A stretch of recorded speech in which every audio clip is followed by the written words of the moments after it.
When Aster was dragged to the Elmheim main house, he already knew this was not going to be a simple family meeting. The elders had called him there to judge him for the chaos he caused, and the moment he stood before them, the tension turned deadly.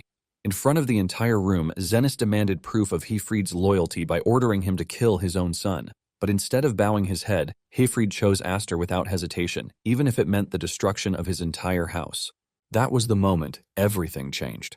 With no more reason to stay silent, Aster tore off his shirt and revealed the 7 wings on his back, leaving the elders frozen in shock. The reason this power terrifies everyone is simple. The wing crest is the source of magical power, and no human in hundreds of years has ever possessed 7 wings. That level of power was said to belong only to the Spirit Clan, the very origin of the crest themselves. But how did he get this power? In a harsh, cold place, Aster, with a battered body, approaches his father, and an overwhelming killing intent after claiming that his father sent him into an ambush to get rid of him. The man admits this, calling Aster a wingless one, which is why he has to die to stop bringing ridicule to the House of Elmheim. When talking about the Elmheim family, they are the greatest martial house on the continent, and they are tasked with protecting the royal family. The head of the house is Aster's father, Roderick Elmheim, who is the only one who has 7 wings in the entire kingdom. He once saved Aster, who was left on the brink of death in a snowstorm, and to pay this debt, Aster did everything Roderick asked of him. However, Aster had nothing to repay his father with because he had no wings. The wing crest is basically a proof of one's magical power, and the more wings, the greater the mana. Since he was the only one in the ducal house who had no wings, his siblings basically called Aster wingless. Nonetheless, Aster continued taking up the sword to practice every day, hoping that one day his devotion would be rewarded. In the end, he and his squad got sent on a mission that was destined to fail, but he managed to survive the ordeal. Now, he is wounded and exhausted, but he holds a grudge against his father, who discarded him. Aster tells Roderick that he believed in him and even followed him, but he stabbed him in the back as a reward. Roderick mocks him, asking him what expectations he, as a tool, thought he had, and he tells him to leave because he is done using him. However, deep down, Aster is raging with anger, and he dashes toward Roderick with his sword. He hates himself for following Roderick blindly while calling himself a pathetic idiot. Aster's sword lands on Roderick but leaves no single scratch. Suddenly, Aster is restrained from behind by a mana sword and 2 young men appear behind him. One of them cuts off his left arm, while the other cuts off his right leg.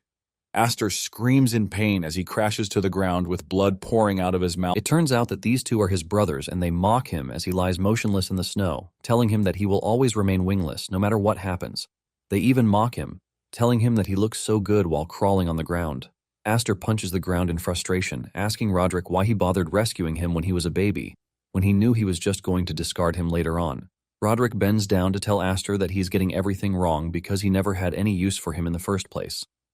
Roderick mentions that what he needed was the power of the 7 wings that were residing inside Aster. Aster is confused by this, and Roderick adds that his mother was actually pretty useful because she bore the seed that would serve his purposes.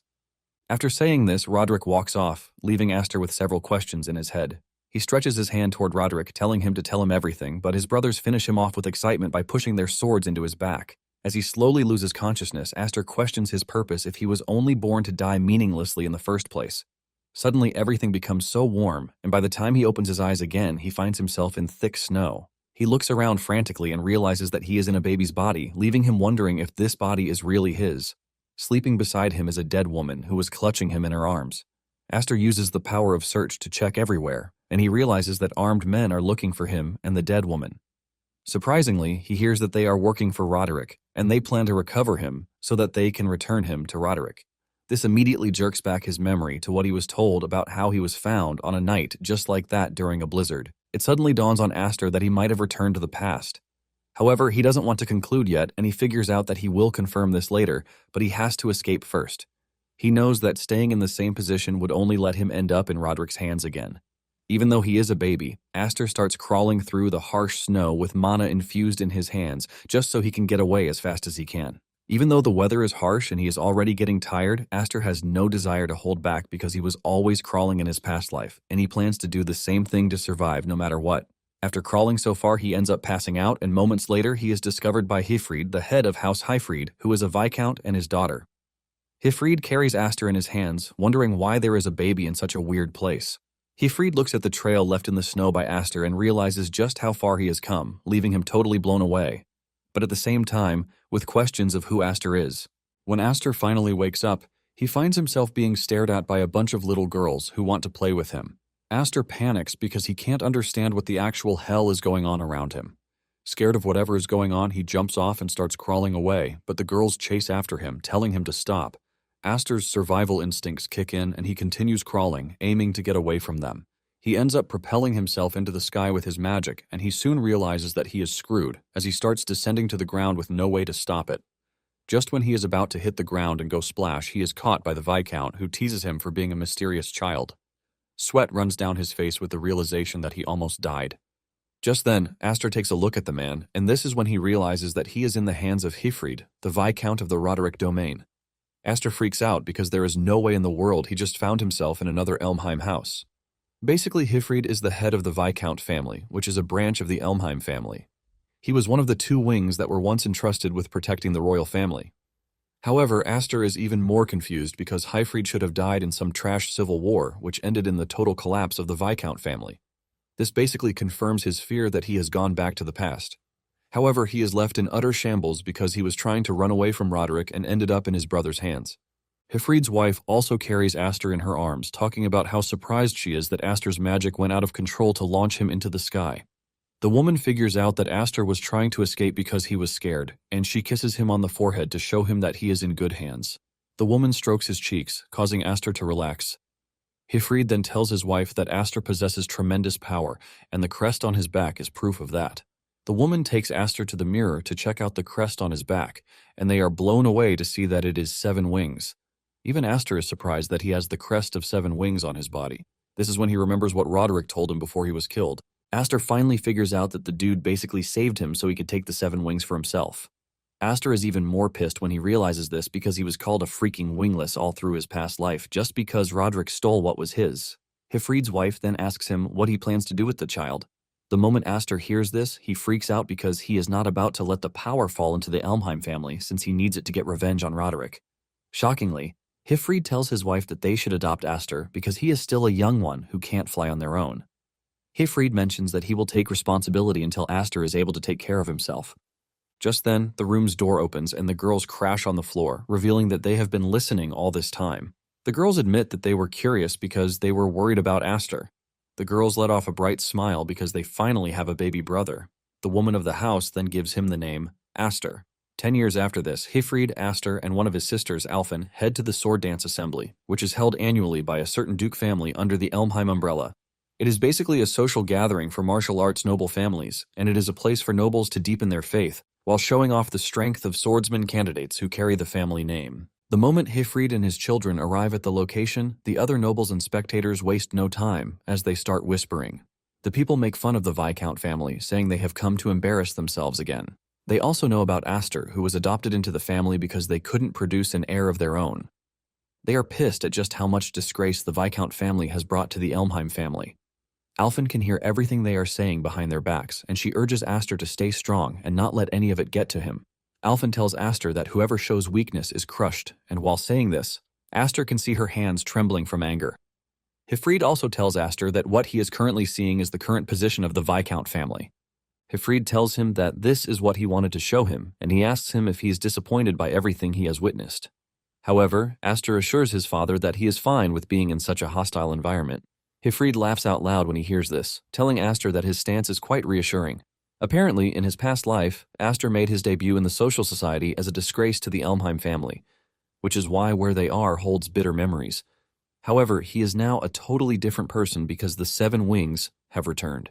Aster looks up to see his past brothers who killed him, staring at him from the window, and Aster is ultimately eager to make a glorious social debut. They are in an era where knights ruled, and might was the mastery of the blade, which was the absolute pinnacle of swordsmanship. Basically, the absolute symbol that embodied everything was none other than the wing crest. Standing on the balcony to watch the duels, Alfin talks about how overwhelming everything is. Alfin finally realizes why Furin and Flair were not interested in coming. Aster, on the other hand, can't forget how he was embarrassed during the whole thing in his past life. Alfin notices that he is lost in thought, and she calls his name to jerk him back to reality, asking if he is nervous. Alfin doesn't blame him if he is nervous because it is his first sword dance festival. Aster assures her that he is not nervous, but feels nostalgic instead. In fact, everything is loathsome to him. Hifrid then tells the kids that he has to leave because he has a meeting he needs to attend. Hifrid tells Aster that he is leaving his sister in his hands, but Alphen protests, reminding her father that she is a year older than Aster. Aster teases her, telling her that she is clumsy, which is why he is in charge. Hifrid then tells Aster that there are many people his age in the gathering, and he can use the opportunity to make friends and connections. However, he whispers to him, telling him to make sure that no one finds out about the 7 wings. As he walks off, Aster is left in a difficult position because he knows that what his father is asking him is easier said than done. In fact, Aster is left wondering how he is going to socialize when everyone appears to be hostile toward him. Suddenly, Alphen sees Aster walking away, and she asks him where he is heading. Aster replies that he is leaving to make some friends, and he soon arrives at where Roderick's sons are. The redhead, Dallas, asks Aster who he is, and Aster introduces himself to the dude with a smile on his face, revealing that he is his younger brother. Aster mentions that he saw Dallas from outside, and he decides to come say hello to him. Dallas is totally confused until his brother Grion explains to him that Aster is the kid adopted by the Viscount family. The moment Dallas figures out who Aster is, he starts laughing to mock him, saying he finally understands why Aster has the F initials in his name instead of the regular A initials. Aster stays mute because he can't forget how the two killed him in his past life. Aster can't believe that he was always intimidated by them in his past life, but looking at them now, he realizes that they are just a bunch of kids playing dress-up. Just then, Alphen shows up, telling Aster to leave the dudes alone. She's about to drag him away when Dallas calls her name to mock her too. He asks her if she is still hiding behind her father's back. He teases her, telling her to come over and keep them company, as if she were an escort. Alphen ultimately turns around to tell Dallas that she is not interested in whatever he is saying. She reminds Dallas that there is no master-servant relationship between the main and branch families. Alphen then proceeds to try to drag him away, even though Aster claims he is not done talking yet. Dallas decides to take things up a notch by mocking Alphen, telling his gang that Alphen's father was the knight who couldn't protect the king and had his hand cut off by Roderick as punishment. Dallas mocks her, telling her that he is glad he doesn't have the blood of a loser flowing through his veins. Alphen cannot swallow the insult, and she turns back, screaming at Dallas, telling him to take back what he just said because she is not just going to allow him to insult her father. Dallas piles on the misery by spitting out wine on her. Dallas tells Alphen that she was born into a family of nothing but useless women who can't inherit the title. He then adds that they are not in a ballroom, while telling her to wear some rags so that next time it won't be a problem when she gets drenched. Before coming to the gathering, Aster was initially worried that he wouldn't feel any anger even after seeing Dallas and Grion. However, what they just displayed has taken away his worry. Aster then calls Dallas's name before throwing a bottle of wine at him, and the moment he catches it, Aster cuts it in half with his sword, spilling the wine on Dallas's head. Dallas is shocked when this happens, and Aster just teases him, telling him that the content of the bottle is nothing more than grape juice, which fits a bratty noble like him. 3 years earlier, during a duel, Aster had lost control of his power, which almost resulted in the deaths of his sisters. It took Hifrid's intervention to be able to stop Aster's incredible power, and this was the first time Hifrid would see the 7 wings in action. Hifrid wonders if the power can even be controlled by him or by Aster himself. Now in the present day, Hifrid is still in the middle of the meeting when a servant rushes in to tell Hifrid that something is off. They ask the servant what the issue is, and he lets them know that the sons of the branch family and the main family are in a duel. Hifrid is shocked when he hears this, and he immediately rushes off. He meets Alphen on the way, and he asks her what happened. On the other hand, the elders of the family have rushed over to the arena to watch the duel. Alphen and Hifrid also join them as they stand on the balcony to watch the duel. The elders, on the other hand, are excited because they know how chaotic everything might become depending on the outcome of the duel. Dallas scolds Aster, calling him a fool for picking a fight with their ducal house. He reminds him that he is just a half-breed that was born in the wild.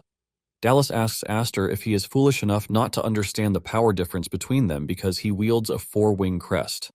The people are blown away by Dallas's potential, and they believe that this is exactly why he is the ducal heir. Wielding 2 swords, Dallas teases Aster, telling him to show everyone his crest unless he is embarrassed to show it. Aster then replies that he is not as shameful as he, who is running around flaunting a mere pattern. Dallas is pissed when he hears this, but Aster is not done. Aster tells Dallas that he has to apologize to Alphen if he ends up winning the duel, and Dallas agrees to this, but he tells Aster that he is going to turn him into his own personal dog if he ends up winning. Dallas dashes toward Aster, threatening to work him to death after he wins the duel. He swings his sword at Aster, but Aster blocks the attack. Nonetheless, the force from the attack is powerful enough to push Aster backwards and leave his hands vibrating. Dallas goes on the attack again while telling Aster that what he is witnessing is the power of the 4-wing crest. He continues swinging at him, forcing Aster to maintain a defensive posture. One of the elders watching the fight admits that Dallas's swordsmanship is immature, but he is able to compensate for it with his overwhelming magical power, which is why those who bear the crest will always have an advantage. In simple analogy, if the magic housed in one wing crest is like the flame of a candle, then the magic hidden within 4 wings is more or less an explosion.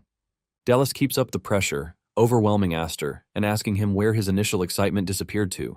He asks him if he wasn't threatening to make him apologize before. Dallas continues teasing Aster while swinging at him, urging him to show him his power. Moments later, Dallas lands what he believes would have ended the duel, but Aster blocks the strike as aura swells around his body. Aster sends Dallas flying backward while telling him that he talks too much. Aster has basically been learning for the past 10 years, just so he can get the chance to enact vengeance on those who have wronged him. Aster leaps toward Dallas, landing a powerful strike that causes Dallas to lose balance. Dallas crashes to his knees, trying to block the attack, and Grion is shocked to see that his brother is being pushed back. Dallas cannot believe what is happening to him since he is a 4-winged crest owner, but he is being overwhelmed by someone he calls a lowlife. Everyone watching the fight is left in shock as Dallas tries hard to stay in the fight. On the other hand, Hifrid is worried that things are going to get really bad. Aster looks totally immersed in the fight as he remembers how Dallas and Grion took his arm in his past life before killing him. Seeing his life flash before his eyes, Dallas starts begging, telling Aster to stop, and at the same time, the Viscount screams at Aster, telling him to restrain himself. The clash between the two ends in a massive explosion, and when the smoke clears, Aster has cut off Dallas's sword. He barely missed his head and only smacked the sword in between his legs. Seeing just how close he is to death, Dallas soiled himself, and Aster mocks him just as he mocked Alphen. He tells him to come wrapped in rags the next time so he doesn't mind getting soaked. Aster sheathes his sword with the declaration that he is no longer Aster the Wingless, and just by realizing this, he is relieved already. Suddenly, Aster feels an overwhelming presence behind him, and when he turns around, he realizes that it is none other than his arch-nemesis, Roderick. Meanwhile, the spectators are all left in shock because no one expected Aster, who is from the Branch family, to knock out the son of the main family. However, they know things have gotten complicated because there is no way Roderick is going to stay silent after getting dragged through the mud. Roderick walks into the arena and moves toward Aster, but Aster doesn't even take his head down as he stares into Roderick's eyes.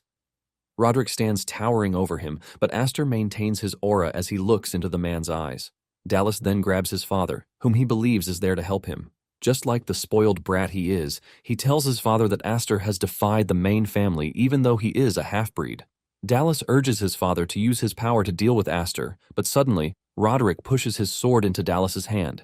He pushes his hand into the ground with the sword in it, ultimately shattering his right hand. Everyone watching this, including Grion, is left in shock, and Roderick berates Dallas, telling him that he has just dragged the name of their family through the mud, but he still has the guts to smile. Roderick then pulls out his sword, and Hifrid has an idea of where this is going.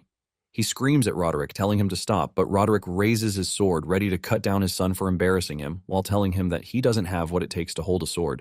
Just then, Aster jumps in between Dallas and his father, and Roderick asks him why he is interrupting his judgment on Dallas. Aster replies that Dallas hasn't apologized to Alphen yet, so he can't die. He tells Roderick that he is free to do whatever he wants to Dallas after he has apologized to Alphen. Roderick is pissed that Aster is trying to act like he is a member of the family, even though he was adopted. Aster replies, telling him that he is the son of the Viscount, and even if they are not related by blood, the pride of a knight and the weight of a household are things that he has learned well enough from his father. Roderick then decides to use this against Aster, telling him that as a member of the Viscount's house, he has needlessly tarnished the reputation of the main family, which is the pride of the king's sword. Roderick tells Aster that what just happened is not something that can be settled as a mere childhood squabble. He reminds him that Hifrid gave his arm as a prize when he messed up. Roderick then asks him what he plans to sacrifice, but Aster replies to this by telling Roderick that what happened wasn't a mere sibling quarrel, but a legitimate duel. Aster tells Roderick that all he did was answer the insults against the house of the Viscount with his blade. He reminds Roderick of what he said about those who can't avenge themselves have no right to a sword. Aster makes it clear that he has no intention of throwing away even a single strand of his hair. One of the elders, who is an earl, is blown away by Aster's courage, and he refuses to believe that Aster is just 10 years old. Upon hearing what Aster has to say, Roderick tells him to take his stance, and Aster immediately gets into a defensive position. Roderick then lands a hit that sends Aster crashing into the wall, leaving a loud explosion. This leaves everyone shocked and scared that Aster is done for. Hifrid angrily leaps toward his brother with his sword, but Roderick blocks the attack. Hifrid ignores Roderick and rushes over to where Aster is. The dust clears off and he sees Aster's severed sword on the ground, but to his surprise, Aster remains standing with the other half of the sword in his hand, ready to defend himself. He wears an expression of hate on his face, and when Roderick sees this, he just turns around and leaves with Dallas following him. Aster finally loses his balance, but Hyfried catches him. With the last of his strength, Aster tells his father that he protected Alfin just like he promised, and Hyfried commends Aster, telling him that he was magnificent. On the other hand, one of the elders teases Roderick, telling him that he resorted to a childish move. Roderick agrees to this, but says the family's reputation would have been shattered if he had let Aster have his way, which is why he made a slight compromise. The elder then calls Aster a rising star because he had the strength and audacity to stand before the great Roderick. The elders admit that Aster has the best debut into society with the stunt he just pulled. One of the elders says he was actually scared that the Elmheim family might split in two. However, Roderick tells him not to be too happy yet because an era of disruption is upon them. He calls it a storm so great it might divide the world into 2 or 3. When Aster returned to the territory, he indulged himself totally in training.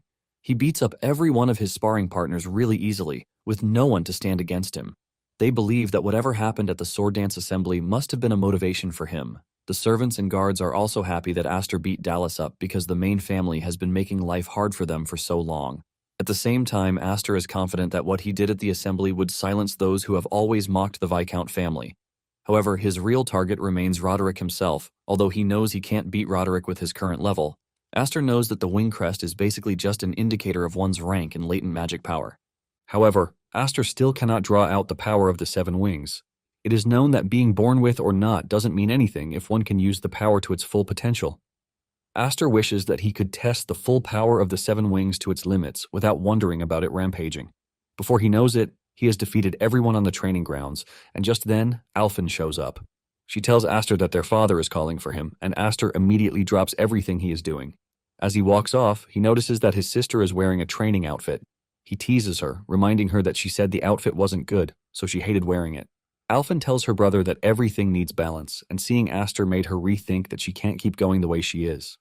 She then tells Aster that he would have to train with her when he gets back, and Aster smiles, while urging his sister to go easy on him. Moments later, Aster arrives at his father's office and asks him what he needs.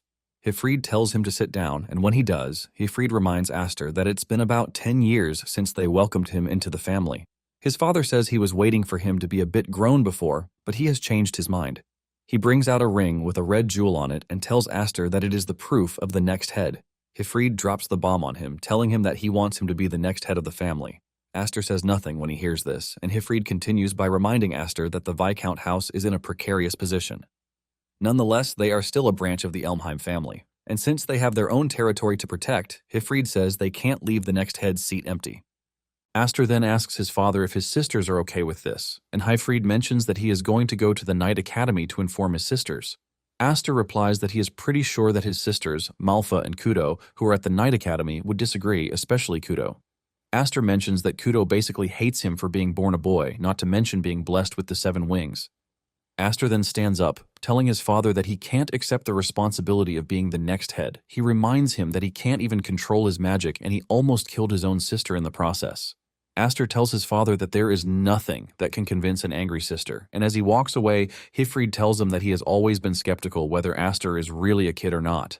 Hyfried then reveals that he believed that the ring would be a good reward for the sword dance assembly, but it appears that Aster would prefer something else. The man then brings out a box, and he opens it to reveal the magic sword, Gram, which is more or less a dagger. Hyfried tells Aster that this is a sword that can control the 7 wings' power. After their meeting in the office, Hyfried takes Aster into the woods. Aster is surprised that they have to go that far just to show him a sword, and Hyfried lets him know that this is nothing more than a precaution. Hyfried knows he can't take anything for granted since Aster is known to break things quite often, which means the training hall would be the wrong place to try out the sword. Hyfried tells Aster that Gram is a magic sword that is passed down only to the eldest son of the Elmheim family. Hyfried mentions that he intentionally had the sword brought in from the main house because of him. Hyfried then removes the cloth that sheathes the sword, and Aster is shocked to see that it is just a sword with a short base. Hyfried tells Aster that the sword might have no blade, but if he imbues it with magic power, the blade has the potential of being completed by the wielder's magic power. Hyfried then shows him an example of what he is saying by unleashing his magic power, which releases a massive energy blast that destroys everything in its path. This leaves a huge crater in the ground, and Hyfried tells Aster that one would be drained by the sword if one tries to trash magic with it instead. Hifrid mentions that it is a sword with so much history, and he asks Aster if he is willing to give it a try. Aster then collects the sword and he tries it out. To his surprise, his mana starts pouring into the sword on its own, and this sends a powerful blast into the sky. Those at the estate see this, and one of the guards assumes that a comet is falling from the sky. However, his colleague teases him for being dull, saying something flew into the sky, not falling from it. The dude doesn't want to believe this, and Alphen cuts in, telling them that the phenomenon must have been caused by Aster. Back in the woods, Aster is blown away by how powerful the sword is, but Hifrid corrects him, telling him that his magic is what is extraordinary, and not the sword itself. He mentions that there has never been a single person possessing the seven-wing crest throughout the entire history of the Elmheim family lineage. Hifrid believes that Aster will have the power to surpass even Roderick once he masters his power. However, the power also has what it takes to sow seeds of conflict because of its greatness. He lets Aster know that everyone will be after him if they find out that he possesses the seven wings. He says there will be some who will want to exploit him, and there will be some who would want to kill him under the guise that he is a nuisance. Hifrid then urges Aster to make sure he becomes really strong while he still can to avoid something like this. Aster agrees with his father because he is not ready to live a miserable life, just like he did in his previous one.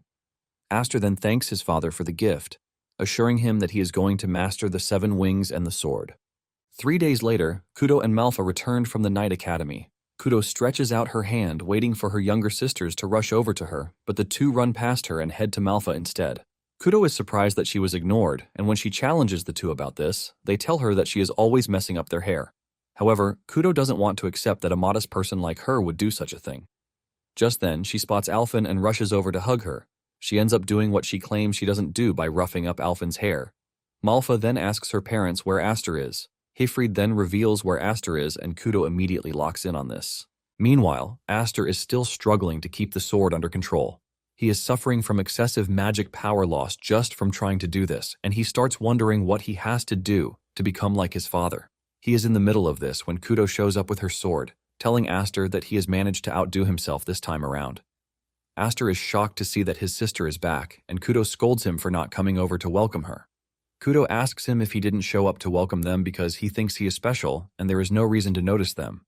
Kudo lets Aster know that she learned about what happened at the sword dance assembly because the Night Academy was buzzing with rumors about him.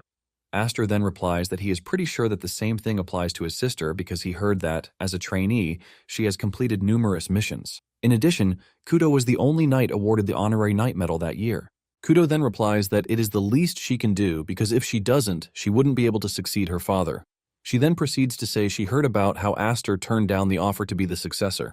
She asks him if he did this for her sake. Deep down, Aster is not pleased with the fact that Hifrid went ahead to tell her because this is just going to cause him unnecessary trouble. Aster finally replies to his sister, telling her that he believed that he wasn't worthy yet, which is why he rejected the offer. Kudo walks toward a tree, talking about how spiteful Aster and Hifrid are, even though they know that it is her dream to become the head of the house. Suddenly, she cuts the tree with her sword before hurling it toward Aster. Aster barely dodges the attack while screaming at his sister, asking her what the hell she is trying to do. Kudo tells Aster that it's been a long time since they sparred, so she is about to give him a test. She lets him know that the next attack will be directed at him. Aster tries to tell his sister to chill out because the sword he is using is not yet complete, but Kudo lets him know that he won't be able to make the same excuse if he is on the battlefield while facing an enemy. Kudo lets Aster know that it is the knight's code to always be ready for battle, and Kudo immediately gets into an offensive position. She tells Aster that she might just obliterate him if he keeps holding back. Aster cannot believe his eyes because he is still trying to control his magic power, and his sister is already onto him. At the same time, he knows he has no choice but to take his sister seriously because if he doesn't, she might just kill him. Minutes later, Aster and Kudo are still going at it. Kudo commends Aster, telling him that he has gotten better because he is able to keep up with her, even though she has refined her skills at the Night Academy.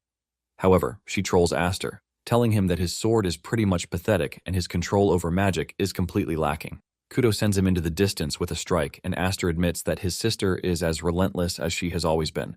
He remembers that she's been like that since they were kids. He wonders if it is because he is the only male in the Viscount's house who holds the right of succession. At the same time, he doesn't know if it is because he possesses the seven-wing crest, which is superior to everyone else's. Aster compares her to a living storm because she is always challenging him to duel over every little thing while calling the world unfair. Basically, Kudo is his natural enemy. Kudo comes charging at him again while telling him that he is not fit to be the next head of the house. Meanwhile, Malfa is worried about the two, and she calls her father's attention to this. She asks him if he is ready to leave the two alone to themselves because, with the way things are going, one of them might just die. Hifrid tells Malfa that they are rivals in their own ways, and even though they might be a bit reckless, he is confident that it won't escalate to the point where one of them would die. Malfa replies that she certainly hopes so, and then asks her father why he summoned them back from the Night Academy. She is pretty sure that it is not all about the succession. Hifrid confirms this, and then brings out a letter which shocks Malfa. It turns out that it is a summons from the Elmheim main house. He tells Malfa that the elders who lead the house might actually want to see their grandson's face. Malfa is relieved to hear this, but Hifrid lets her know that in the worst-case scenario, they might actually lose Aster. Back in the woods, Aster urges his sister to try to reason with him because he has already turned down the talk of succession. He tells her that their father must have informed her about it, but Kudo reveals that Hifrid is not ready to agree with his stance. Aster soon finds himself trying to block Kudo's overwhelming attack, which he compares to facing a troll swinging a giant mallet. Aster almost gets cut, but he manages to weave Kudo's sword to the side. He screams at her, telling her to listen to what he has to say. However, Kudo hits him with a blunt strike that is powerful enough to rupture his insides. Aster coughs up blood with the realization that his sister is pretty strong. Kudo then explains to him that he is third-rate if all he can do is swing a sword. In addition, he is second-rate if he can handle only magic, and it is when he is able to master both sword and magic that he can become first-rate. Kudo lets him know that she is disappointed in him because the difference in wing crests refers to the difference in the amount of mana that one can handle. Basically, the difference between one wing is about a threefold gap in power, which means in terms of magical output and stamina, Kudo should be inferior to Aster since she has just 5 wings. Because of this, Kudo scolds Aster, telling him that he should have been able to withstand all of her attacks, but he chose to run back to his favorite swordsmanship instead. Kudo asks Aster if he really distrusts his power that much, or if he is afraid he would go berserk just like he did some years back. The moment Aster hears this, he realizes that he has never once considered that he might be afraid of the 7 Wings' power. He wonders if he was unconsciously putting a limit on his own power, which is why the blade feels unstable. He was basically forcibly suppressing his magic under the fear that things might go out of hand. Kudo then tells Aster that he basically has everything she ever wanted, and she lunges at him, telling him to give her all of his power if he is so afraid to let it out. However, things are already different as Aster easily knocks her back with his magic power. Even Kudo is shocked to see this, and Aster thanks her, telling her that she has opened his eyes. Aster then dashes toward Kudo without manifesting a blade, leaving Kudo to wonder if he has run out of mana, but she trashes this thought because she is pretty sure that he hasn't. Aster basically has an inexhaustible magic lying inside the 7 Wings, and even though he can't fully master it yet, he plans to focus all of the magic into an immediate impact at that moment. He lands his hit, but Kudo blocks it while teasing him, telling him that it is commendable that he was able to think of something like that on his feet. Aster then lets his sister know that he has no intention of wasting his second life, his power, his sword, and certainly not his family. He reveals that he is going to hold on to all of these because he struggled to have them in the past. Kudo is left confused by what her brother means by the second life he is talking about. Suddenly, Aster leaps toward her, and she prepares a counterattack for him. Suddenly, Aster vanishes, and by the time he reappears, he lets his sister know that he is no longer holding back. He swings really hard at Kudo, and Kudo feels the sword passing through her midsection like she has been cut in half. Later on, Kudo wakes up in her room, and she is confused as to how she made it into her room. Surprisingly, Malfa is in her room, and she welcomes Kudo back to life. It then dawns on Kudo that she was in the middle of a duel, and she asks Malfa what happened. Malfa reveals that Aster was the one who carried her back to the estate, revealing that Kudo had fallen asleep during the duel. Aster believed that the fatigue from the journey had caught up to her, but Kudo disagreed with this. Kudo then remembers that moment in the duel where it appeared that Aster had cut her down. She realizes that Aster dispelled his mana blade just in time before impact. She figures out that what she felt was the lingering residue of the mana passing through her body. She heaves a sigh of relief that Aster wouldn't have killed her in the first place, since they are siblings. However, at that moment, she actually feared that Aster would kill her. Kudo cannot take away the idea that her brother is really spiteful, even though he is smaller than she is. Kudo then grabs her sword, demanding to know where Aster is because the duel is not yet over. Malfa shocks her by telling her that Aster is no longer in the estate. Kudo is confused by this, and Malfa lets her know that a summons arrived for Aster from the main house, which is why he left a little while ago with their father. Kudo freaks out in shock because no one said anything about this to her. Meanwhile, Aster and Hifrid are in a carriage, heading to the main house. Hifrid tells him that the people they are about to meet are the elders who support the Elmheim house from the shadows. He mentions that they are former heads of the main and branch families, which means that they are influential figures from across the Elmheim house. Hifrid assures Aster that they are still pretty much in control, even though they have retired, which is why they are known as the Shadow Rulers. Hifrid tells Aster that these rulers haven't even shown any interest in Aster since the day he adopted him, leaving him confused as to why they have suddenly summoned him. Aster tells his father that it is most likely because of what happened at the Sword Dance Festival. He continues by saying he's heard that the Elmheim elders value the family's prestige more than gold or even their own lives. Apparently, anyone who tarnishes this image is thrown into a cage to become food for beasts. Hifrid is shocked that Aster knows this, and he asks him where he heard it. Aster gives a nervous reply that doesn't answer the question before revealing that he has prepared himself for some form of punishment or exile at the very least. Hifrid asks him if he is sure that he is ready to leave without saying goodbye, and Aster assures him that he is. He mentions that he was already planning to leave the moment his sisters arrived. In addition, he is pretty sure that Kudo doesn't like it when he is around because he annoys her, which means she will be able to relax once he is gone.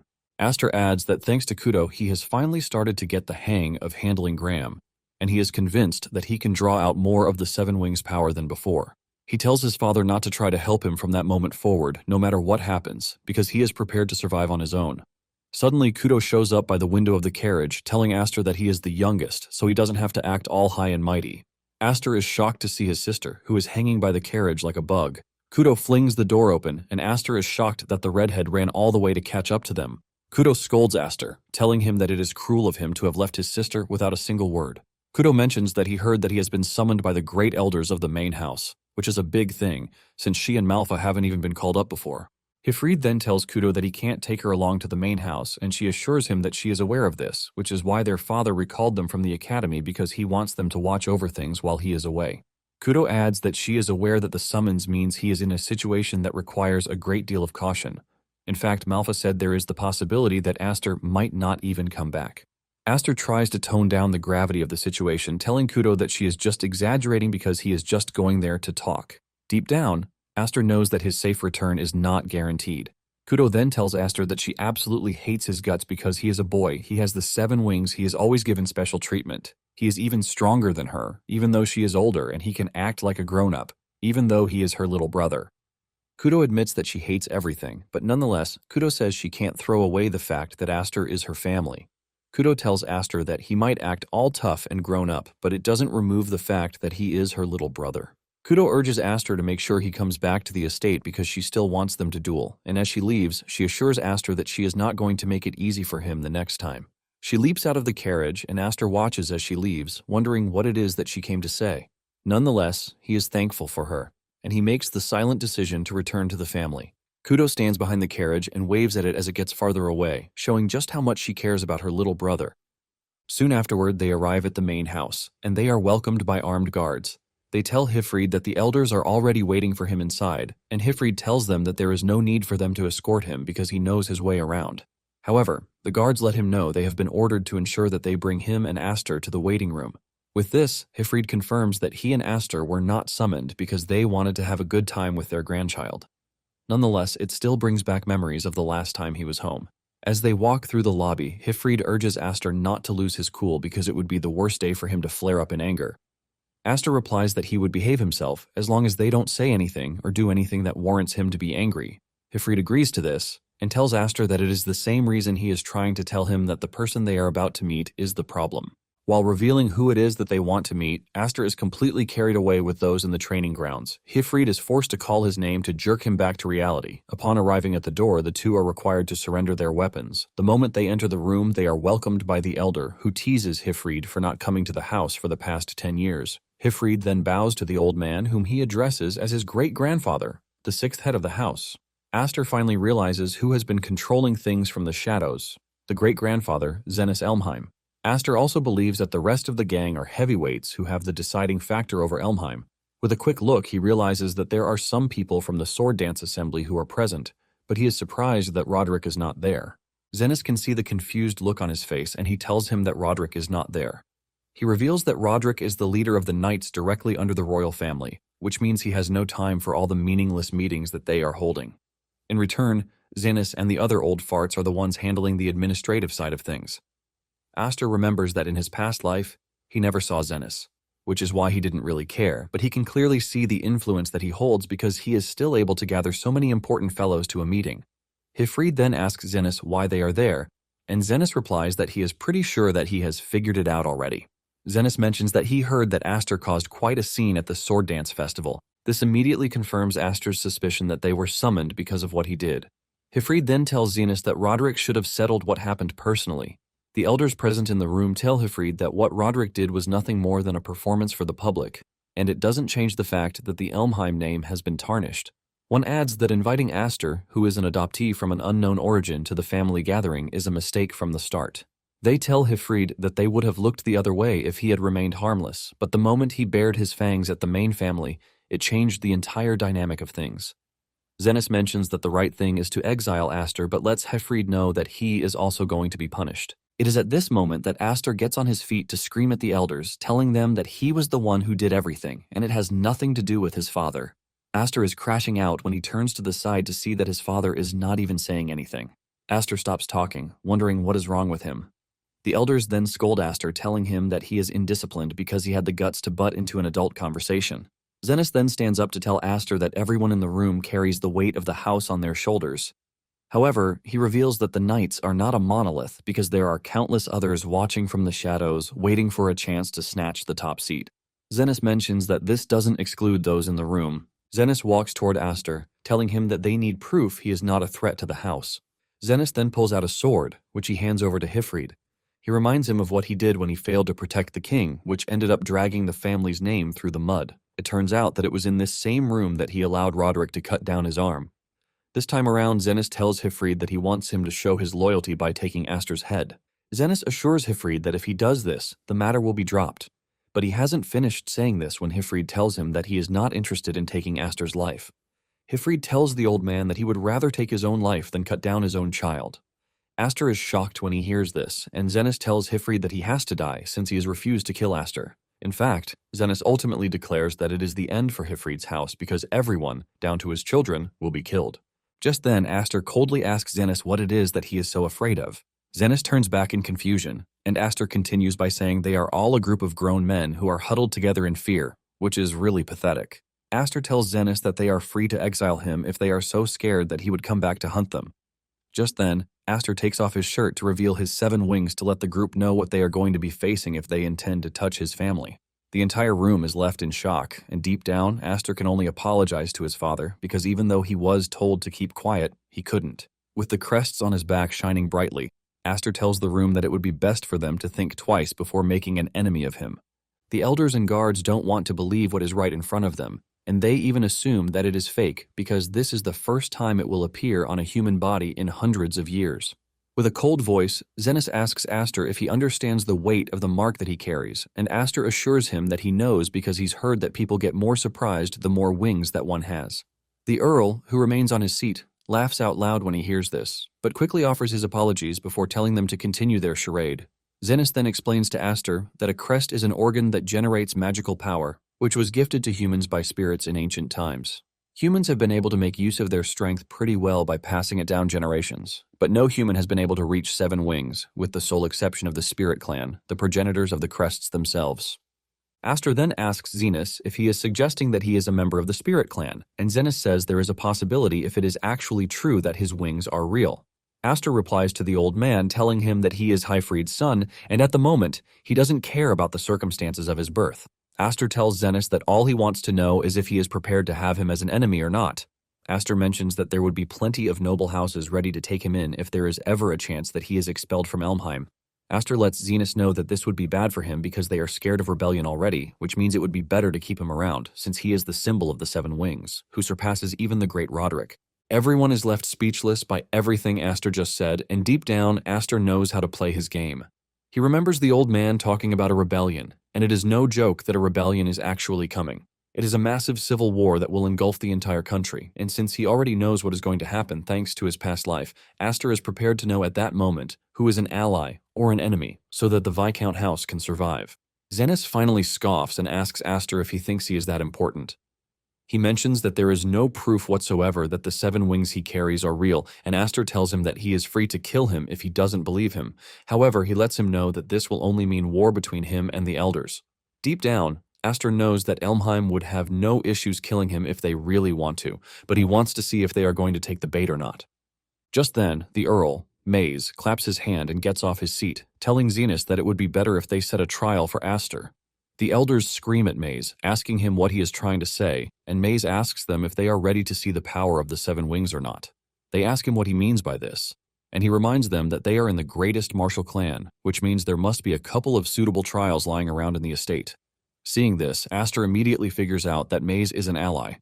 Surprisingly, the old man agrees to Maze's suggestion, and he tells Aster to follow him because disciplining a grandson who doesn't know how to hold his tongue is his duty as his grandfather. Moments later, they arrive at the trial grounds, which are somewhat dark. Zenas shows Aster an underground path that leads to the waterways, which used to be an evacuation shelter for emergencies, but Zenas now keeps a magic beast locked in there. Zenas tells Aster that the trial is simple and it is for him to defeat the magic beast. Hifrid sighs in frustration, and he reminds Aster that he told him to keep the existence of the seven wings a secret, but Aster lets his father know that he can't continue keeping something so flashy a secret forever. As he rappels down the hole, Hifrid tells him not to let his guard down. Aster's eyes lock with Maze's, and he can see the interest in his eyes as he goes down the underground path. Upon getting to the bottom, Aster notices something cold, and this is when he sees Dallas's head lying around on the ground. This shocks him to his bones, and Zenas reveals that he also gave Dallas the chance to redeem his honor, but he did nothing but cry until the very end, which was quite unbearable to watch. Zenas urges Aster not to disappoint him, and just then a blue magical beast appears right in front of Aster, and it lets out a loud roar that lets Aster know that he is truly up for a serious trial. Even though Dallas was quite annoying, Aster actually pities him. Just then, the beast comes dashing at Aster, but he cuts it into pieces with just a swing of his sword, leaving the spectators speechless. Aster sheathes his sword, admitting that the beast might be scary, but his sister is scarier. Suddenly, something strange happens, and by the time Aster turns around, he realizes that the beast is back together, which means it is a freaking undead. Hifrid screams out in fear, asking Zenas why such a terrifying beast is lying around in the basement of the estate. Zenas then reveals that the undead are drawn to the scent of death, and it must have thought it could have the best life in the estate, which is why it crawled to the basement. Since the beast won't die if one cuts it 1,000 times, Zenas had it captured, thinking it would be the perfect opponent to test one's strength. Zenas says it is thanks to this that they no longer have trouble disposing of corpses. One of the elders expresses his fear, revealing that an undead is a handful for even a skilled knight to capture, but Zenas is clearly telling Aster to kill it. They ask Zenas if he intends to watch the child of the seven wings die, but Zenas tells them that it would mean Aster is a fake if he actually dies to the beast. Zenas then adds that even if Aster dies, it only makes things convenient for them because there are ways. Maze, on the other hand, is worried, and he hopes that Aster does his best not to die. Back in the basement, Aster has slashed the beast loads of time, but there is no progress whatsoever. The beast's regenerative power is overwhelming compared to that of a normal undead. In addition, an undead is already dead, which means to kill it completely, one either burns it to death with sunlight or one must purify it with a weapon imbued with holiness. And if one cannot do either, it is advised to just run away because fighting an undead is pretty useless. However, in Aster's case, he knows that there is no path for retreat. He figures out that using conventional means doesn't complement the fact that he has the seven wings power residing in him. This basically means he has to crush the undead with overwhelming force to show them what he is capable of. Aster unleashes a powerful attack that leaves the elders jumping in their seats because they are finally getting to see the power of the seven wings. Aster's last attack leaves a cloud of dust that surrounds the basement, leaving the spectators wondering what is happening. By the time the dust clears off, the beast is still active, and before Aster can react, the beast knocks him to the ground. Hifrid calls his name in fear, and Maze urges Hifrid not to try to jump in to save Aster. Hifrid asks the Earl if he is suggesting that he watch his son die, but Maze tells him to calm down and have a look at what is going on. Maze can see the smile on Aster's face, and he believes that he has a trump card he hasn't used yet. With the beast on top of him, Aster raises his sword and imbues it with mana, firing off a powerful energy blast into his body just like his father did in the woods. The beast coughs out blood as its insides are ruptured by the blast. Since the beast has refused to die, Aster plans to keep peeling away its life force until it finally dies. Hifrid is shocked when he sees what Aster is doing because he only showed him that method once, but he is even taking it to another level. Thanks to the amount of energy that Aster is firing off, the whole area starts to shake, as if it is about to collapse. Some of the elders want to run away in fear and they call Zenas to join them, but Zenas is totally immersed in what he is watching. Zenas is blown away by the overwhelming power emanating from Aster's body, and he finally understands the power of the seven wings. Moments later, the panicking elders finally get back on their feet when there is no rumbling again. They rushed over to check what had happened, but Zenith didn't move an inch, and he witnessed everything. He realizes that Aster caught the undead in a vortex of magical power and wiped them out. Zenith can only agree that it was a brute force display of pure quality as well as quantity, which is an incredible magical feat, but doesn't essentially qualify as a technique. This leaves Zenith wondering if this is really the power of the seven wings. Zenith then asks Hifrid if he was the one who taught Aster what he just did, but Hifrid says no. He admits that he is also amazed at how much his son grows by the day. Maze quickly asks the elder if he is satisfied and if he believes that Aster has passed the exam. With a stern face and expression, Zenith asks the rest of the group if there is anyone who objects, but none do. Maze wastes no time announcing to Aster that he passed the test and that he should return to the surface quickly. Aster teases them, pointing out the fact that the chain that lowered him into the underground basement has been destroyed, so he urges someone to throw a rope for him to use. Later on, Aster meets with Zenith in his office, and Zenith offers him a spot in the succession to the head of the family, but Aster rejects the offer. Zenith asks him if he is sure that this is what he wants because the moment he misses this chance, it might not come back. Aster lets the man know that he has no interest in the succession struggle of the family, and in addition, his presence would only cause unrest among his cousins. Aster tells Zenith that he doesn't belong in the main estate, but in Hifrid's manor. Just then, Zenith tells him that he can be humble all he wants, but he cannot hide the ambition reflected in his eyes. Zenith says it is all over his face that he intends to turn his hostility toward Elmheim in the long run, and this shocks Aster. Zenith asks him if the person he is after is Roderick, but Aster's expression immediately becomes defensive. The old man urges him to relax, assuring him that he has no intention of probing into his motives at the moment. Aster then asks him why, because he believes that the rebels are his enemies. Zenith then reminds him that the house is not a monolith and Roderick is a bit of a problem. Zenith has no issue having Aster around if his existence serves as a deterrent to Roderick. However, he warns Aster never to bare his fangs at him again because this is where he might actually die. As Aster leaves the room, he cannot help but admit that the old man is a monster. Hifrid meets him in the hallway and he asks him what the old man said. Aster reveals that the old man wanted to induct him into the main family, but he refused the offer. Hifrid is shocked to hear this, and even Maze, who is with him, agrees. Maze tells Aster that he would have enjoyed much better treatment if he were officially under the main family's care. Aster then asks the Earl why he helped him earlier, but Maze feigns ignorance on this. Maze claims that he only wanted to play a trick on him, and he reminds Aster that he has truly become the master of the seven wings in name. As they walk through the hallway, Aster can see the elders staring at him, and they all have the same intention of getting Aster under their thumbs since he is a child. Maze tells Aster that he cannot avoid it because those targeting him will only increase since the seven wings carry immense importance. Aster then asks Maze if he is one of them, and Maze replies that he is a director at the Night Academy, so scouting promising youths is part of his job. Maze points to the blonde old man in the distance, telling Aster that the man is also the same.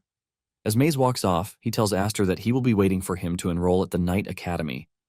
Aster watches in confusion because he can't even say if the dude is an ally or not because he is too elusive. Hifrid then pats Aster on the shoulder, suggesting that they head home because he would like to hear all about his big performance. Aster agrees and says his mother is going to freak out by the time she sees all of his injuries. Meanwhile, Roderick gets a report that his son, Dallas, has lost his life in the trial imposed by Zenith. Since Aster was scheduled to take one too, Roderick asks the messenger what transpired. The dude then informs Roderick about the existence of the seven wings, but Roderick is not entirely surprised. Basically, they have been maintaining a power balance in the house for so long, but at this point he believes that it might finally collapse. The dude suggests that they take some kind of action, but Roderick tells him not to do anything because it is not a threat yet. In addition, he doesn't think there is any reason to rush since the seven wings will be his eventually. However, until then, he is going to let Aster play freely with it because he wants to enjoy watching how Aster, who escaped him 10 years ago, struggles for a while. 4 years later, Aster heads to the Night Academy, and the official calls the applicants to gather. While everyone is filling out the forms, they notice Aster walk past, and their attention immediately shifts to him since he has gotten somewhat popular. Aster walks to the desk to register his name, and the official tells him that he would have to present his wing crest because they can't let anyone who doesn't have magic through, since they don't want anyone faking it. Suddenly, the official reads Aster's name, and he is shocked at his last name, which is Elmheim. Aster then smiles at him, asking if he still has to show his crest because his crest is actually in a place where it is somewhat hard to reach. With a smirk on his face, he asks the official if his face is enough to get him in. Later on, Aster is minding his own business when a blonde-haired troublemaker, Smites, starts calling him. He tells Aster that he has never seen him among the applicants before, while asking Aster if he hasn't come to the wrong place. Smites tells Aster that the exam is for the elite of the elites, and Aster just walks past him, telling him that there is no problem if that is the case. Smites yells at Aster, telling him that everyone in the hall has gone through rigorous training and has come back to take the exam repeatedly. He mocks Aster, telling him that he is going around dangling a kid-sized sword, ultimately dreaming of an elite path. Smites continues by telling Aster that the exam is not for people like Aster, and he casually tells him to get lost if he is only there to sightsee. Meanwhile, the other applicants are not surprised by this because this is how Smites treats newcomers every year. In addition, they can't believe that he is seriously messing with Aster of the Seven Wings. Smites is totally oblivious to who Aster is, and just then, Grian and his lackeys show up on the scene. Grian greets Aster, his cousin, telling him that it's been a while. Aster offers his condolences about Dallas, but Grian tells Aster that he doesn't need to worry about Dallas because he is a disgrace who needed to die. In fact, he feels refreshed and glad that Dallas is gone because he was always acting high and mighty because he was a year older. Grian then tells Aster not to underestimate those of them in the main family, even though he has the Seven Wings to boast about, because there is no one in the academy to protect him. After saying this, Grian and his gang walk off, but the candidates are only impressed that there are 2 members of the Elmheim family present, which means it is a good year. It is at this point that Smites realizes that he's screwed, and he quickly walks up to Aster, acting all nice. Aster returns the gesture as he smiles at Smites, telling him that he can call him by his name. Not long after this, they report to the first exam venue, and the official taking charge of the exam welcomes all of them. He lets them know that the royal knights are different from the local knights who run rampant in the countryside. He continues by saying they protect the king and they are honored swords who risk their lives for the king, which means they have no need for useless people. He tells them to consider the day's exam as a battlefield and they are expected to show their true worth to their heart's content. Deep down, Aster can't believe the nonsense that the dude is saying, but he doesn't really care because he's finally made it back to the academy again. Back when he was wingless, he wasn't even given the opportunity to stand right where he was. Basically, beyond that point is a world of the strong that he was never able to reach, and the man who stays at the top is Roderick. Aster urges Roderick to wait for him because he is going to catch up to him in no time. However, to do this first, he has to break through the selection exam, and just then, the official declares the exam open. Suddenly, one of the applicants is sent to the ground with an arrow piercing his head. This immediately tells the applicants that the exam is not a joke, and the officials reveal that the exam is called the Trial of the Turret. He lets them know that those who stand at the end will be the winners. In no time, a barrage of arrows starts raining down on the applicants standing in the hall. Some of the applicants panic and try to run, but the arrow still catches them. Other applicants, on the other hand, form a group to protect themselves, and these are former applicants who are already used to the system. However, even with this, the survival rate is still about 30%, and he believes that their method to form a circle will soon reach its limit. Basically, what they are hoping to see is the overwhelming power that only someone with a wing crest can achieve. Suddenly, some of the applicants notice that Aster is not moving, and they believe that he is an idiot who must have frozen up in fear. Grian also thinks it is the end of the line for Aster, but the moment some arrows come flying at him, Aster easily repels all of them. The applicants are left in shock when they see Aster create a whirlwind with his magic power just to repel the arrows. Aster keeps this up, leaving the other applicants to start asking what kind of monster he is because not a single arrow is reaching him. Even the official is impressed because Aster is basically manipulating his mana to make it seem like he is in a storm. Soon afterward, the rain of arrows stops, and the official is surprised that more people actually survived than he expected. The official commends the survivors, telling them that they have passed the first trial, unlike the corpses lying all around them. However, he lets them know that there is no time to rest because he is going to guide them to the next trial grounds. Smites sighs in frustration, talking about how the official is sent straight from hell. Aster is surprised that Smites is already exhausted from the mere arrows that were thrown at them. Smites, on the other hand, cannot believe that Aster is acting totally unfazed, as if nothing happened. Even the official is impressed that there is no sign of tiredness in Aster, even though he just used a whole lot of mana, and this just proves the power of the Seven Wings, but he is curious to see how Aster is going to fare in the next trial. Grian, on the other hand, is pissed that his cousin survived, and he remembers getting an order from a certain someone who told him to make sure he does everything in his power to prevent Aster from becoming a royal knight for the future of Elmheim. Upon arriving at the next trial grounds, the official tells them that they will exchange their swords for identical swords to ensure fairness. Smites is confused about the whole thing, and Aster asks him if it was different before, and Smites says they have never worried about their swords. Smite suggests that they might be cautious because of Aster's weird sword. Just then, Grian shows up, teasing Aster, telling him that it appears that he has found a lackey for himself, which is Smites. Smites is pissed when he hears this, but Grion quickly intimidates him by whispering in his ears, telling him that he is going to learn a painful lesson if he wags his tail at the wrong person. Smites shakes up in fear, and he tries to get Grion to take back what he said, but Grion ignores him. Smites even goes as far as telling Grion that he has nothing to do with Aster. Aster looks around and realizes that he is in a hostile environment. Just then, the official shows up to explain the rules to them. He tells them that the second trial is a siege battle, and they will be divided into 3 teams to battle for control over each other's camps within the forest. He mentions that a camp is considered to be occupied when one's team flag is raised on its flagpole. He explains that the team occupying 2 or more camps by the time the evening bell rings will be the victor. However, any action that renders the flag unusable, such as destroying or confiscating them, is prohibited. Aside from this, there are no other prohibited actions, and they are free to use the swords given to them because they can even kill their enemies with them. After saying the rules, the officials tell them that it is time to announce the team members who will be participating in the trials with them. Soon afterward, the smoke signal goes up in the air, and this is a signal that the trial has begun. Basically, there are 3 flags per team, and they need to capture at least 2 camps, including their own. Smites tells Aster that this can only mean that out of the 3 teams, there will only be 1 winner. Aster confirms this and asks Smites if there is anything he is worried about, and other team members point out that this means they would have to fight Elmheim. Aster immediately realizes that things are about to go south. Smites mentions that they are terrified of Elmheim's retaliation because their opponent is Grion, the young master of the main Elmheim family. Smites tells Aster to imagine a scenario where they point a sword at Grion during the trial. Smites fears that the blowback might be bad and can even cause their entire families to be wiped out. Smites lets Aster know that they are all scared of making an enemy of Elmheim. Smites ends it by telling Aster that there is always a next trial, so it is better they wait till then instead of throwing their lives away. In the end, Aster is left to compete alone in a team battle. Nonetheless, he understands the fear of Smites and the others because Elmheim is truly terrifying. They are basically a family of tyrants that cannot be defied. In the trials, Grion is the symbol of that fear. Even though his team members believe that he wouldn't understand this, he is just like them from an outsider's point of view. As he continues toward the nearest flag, he notices that everywhere is quiet, leaving him to wonder if no one has engaged each other in combat yet. It is either that they are being cautious, or there's another game at play. Just then, he finds the dude with the yellow flag, and the dude expresses his surprise that Aster actually came just like the person of interest predicted. Aster wonders what the dude is saying, and in addition, he notices that he has taken down his own camp's flag.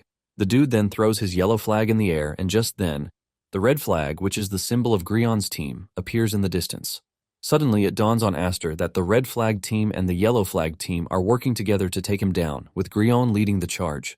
A fight soon ensues between Aster and the leader of the yellow-flagged team, which forces him to ask the dude why he is supporting Grion when there can only be one winner at the end of the tournament. The dude casually replies that he and Elmheim had formed an alliance, which is why he is free to help them. It turns out that the leader of the yellow-flagged team, who is currently going up against Aster, is no small fry because he is the heir of the Nolan house, Christopher Nolan. This is a house that is known for its swordsmanship, and he was basically overshadowed by 7 wings in the first exam, which is why they didn't hear much about him. However, there were only 2 people who got through the trial pretty easily, and these 2 were Aster and Christopher, who is a 5-wing swordsman. While the 2 are battling it out in the distance, the instructor is watching to witness a great battle go down, but he obviously knows that only one of them can pass, even though they are both extraordinary. Aster berates Christopher for his decision to form an alliance with Grion when he knows that this basically puts him on the losing side. Christopher proudly tells Aster that he doesn't really care as long as the main house wins, which is why his teammates are currently on their way to attack his base.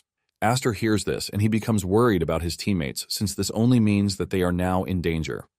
Aster then asks Christopher if Grion threatened his teammates to get them to let down their guard, but Christopher lets him know that everyone knows who the big shot is, and they are not ready to go against his wishes.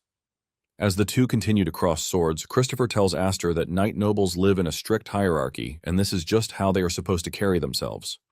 Suddenly, Aster notices a crack in his sword after blocking Christopher's attack, and he immediately figures out that there is something strange about the sword, which means the examiner must have intentionally given him a piece of junk.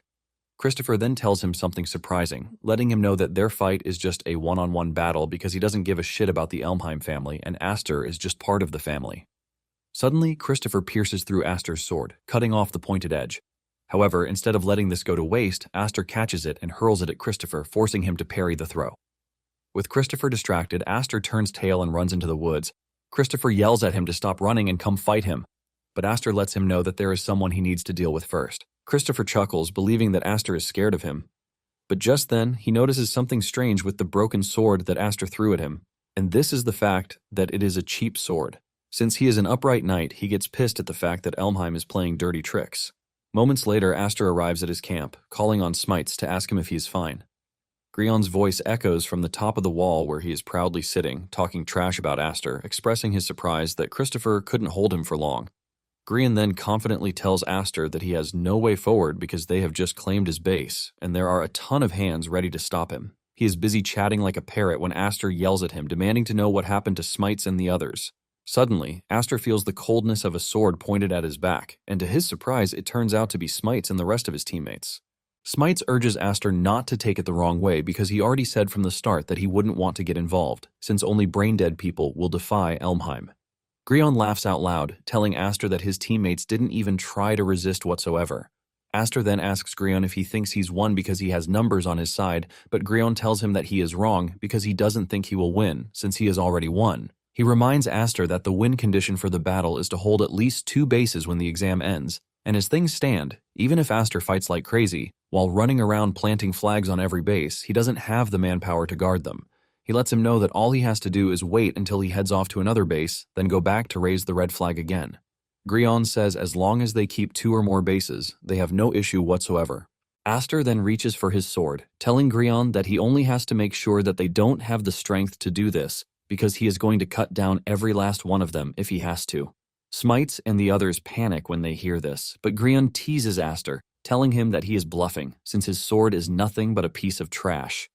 Grion tells him that he might possess the 7 wings, but with a trash weapon, he is no better than a wingless knight. Hearing everything Grion has to say, Aster finally pulls out his sword, commending him for being a step ahead of him. Aster admits that Grion has thought everything through over and over, and the moment Grion hears Aster admitting this, he starts celebrating his win. Suddenly, Aster drops his sword and makes a quick move that even Smites couldn't read. Before Smites knows what is happening, Aster drops down, delivering a powerful kick that sends him flying into the distance. Smites' sword drops from his hand, and Aster uses the opportunity to arm himself with the sword. With a single strike, he delivers a powerful shockwave that takes out everyone who had surrounded him. Aster then turns to Grion, telling him that his only mistake was showing off in front of him. Aster confidently tells him that he is about to lose because he had the effrontery to stick out his neck. Grion panics when he sees this, and before he can run, Aster leaps into the air as if he has literal wings. He lunges toward Grion, and Grion tries to block the incoming attack, but his sword is ultimately cut in half. With Grion on his knees, Aster remembers the first time he managed to fly, and the sense of relief that comes with controlling magic. Aster grabs Grion by the collar as if he is ready to kill him, while telling him that having a wing crest doesn't guarantee anything. Aster delivers a powerful output from his sword that leaves an insane explosion, which shocks Smites and the others who are just waking up. By the time the smoke clears, they see Aster dragging Grion over like a piece of trash that he is. Aster drops him on the floor, and even though he just got beaten up by Aster, Grion still tries to manipulate his counterparts, telling them to kill Aster instead of just sitting around. When he notices that they are not making a move, he invokes the Elmheim name, telling them that he is basically giving them an order. The moment they hear this, Smites and the others rush to pick up their weapons, and Aster expresses his disappointment, asking Smites if House Elmheim is so terrifying that he has to act this way. Smites replies, telling Aster that it is as terrifying as it sounds because his family is just third-rate nobles who could be wiped out in the blink of an eye. Smites lets him know that they are dead if this is what Elmheim wants because they are nothing but ants. Smites lets Aster know that they are nothing but obedient dogs who will do anything just to survive in such a crazy world because they have people above them. Smites yells at Aster, telling him that he can't know how they feel because he already has everything. Aster hears this and chuckles, forcing Smites to scream at him, asking him why he is laughing. Aster then lets him know that his sister said the same thing about him, not understanding what it is like for those who don't have anything. However, Aster lets Smites know that he has his own stand against this, saying it is true that he is currently in a blessed position, which is exactly what gives him the leverage to do certain things. He ultimately points his sword at Smites' neck, telling everyone who is present that Elmheim is also his enemy, and if they are not going to do anything, he might as well just do it on his own. Aster confidently reveals his intention to crush Elmheim, and this shocks everyone, including Grion. Smites asks Aster if he understands the gravity of what he is saying, and Aster assures him that he is quite aware because he is basically declaring war. Aster lets Smites and the others know that no matter how much they serve the Elmheim family, it will only end in betrayal and a miserable death. Aster tells them that if they don't like this outcome, their only choice is to fight. He tells the group that the 7 wings on his back give him the power to do just that, and he tells them to choose between him and the Elmheim family. Grion yells at Aster, telling him not to delude himself because they are not going to allow something like this to happen. Grion threatens the group, telling them that he is going to remember their faces and names, so they should expect repercussions if they betray the family. Smites hears this, and fear creeps through his body, but he still decides to make the right decision. He drops his sword and walks to where the flag is, while telling Aster that he has to follow through on his promise to deal with the Elmheim family. Smites lets him know that if he gets their hopes up and later does nothing, he will never forgive him for it. Seeing how desperate Smites is, Aster promises him that he won't let them down. Just then, Smites shocks everyone by raising the blue flag, while pledging his allegiance to Aster, shocking everyone because they never expected him to say it quite brazenly. However, this only means that Grion's plan has been shot to pieces, and even Grion himself knows this. Smites then asks the others why they are hesitant when they have been given a chance to take down the family that has been making their lives difficult. He urges them to put their faith in Aster, the bearer of the 7 wings. And seeing how dedicated Smites is, Aster realizes that he has managed to convince one, which means he doesn't have to run around anymore raising flags himself. However, he knows that this is still not enough because to take down Elmheim, he needs a bulk load of allies. One of the bunch walks over to Grion to check on him, but Grion slaps his hand away, calling him a useless trash. Deep down, Grion is raging at the fact that Aster even has the boldness to declare war on them.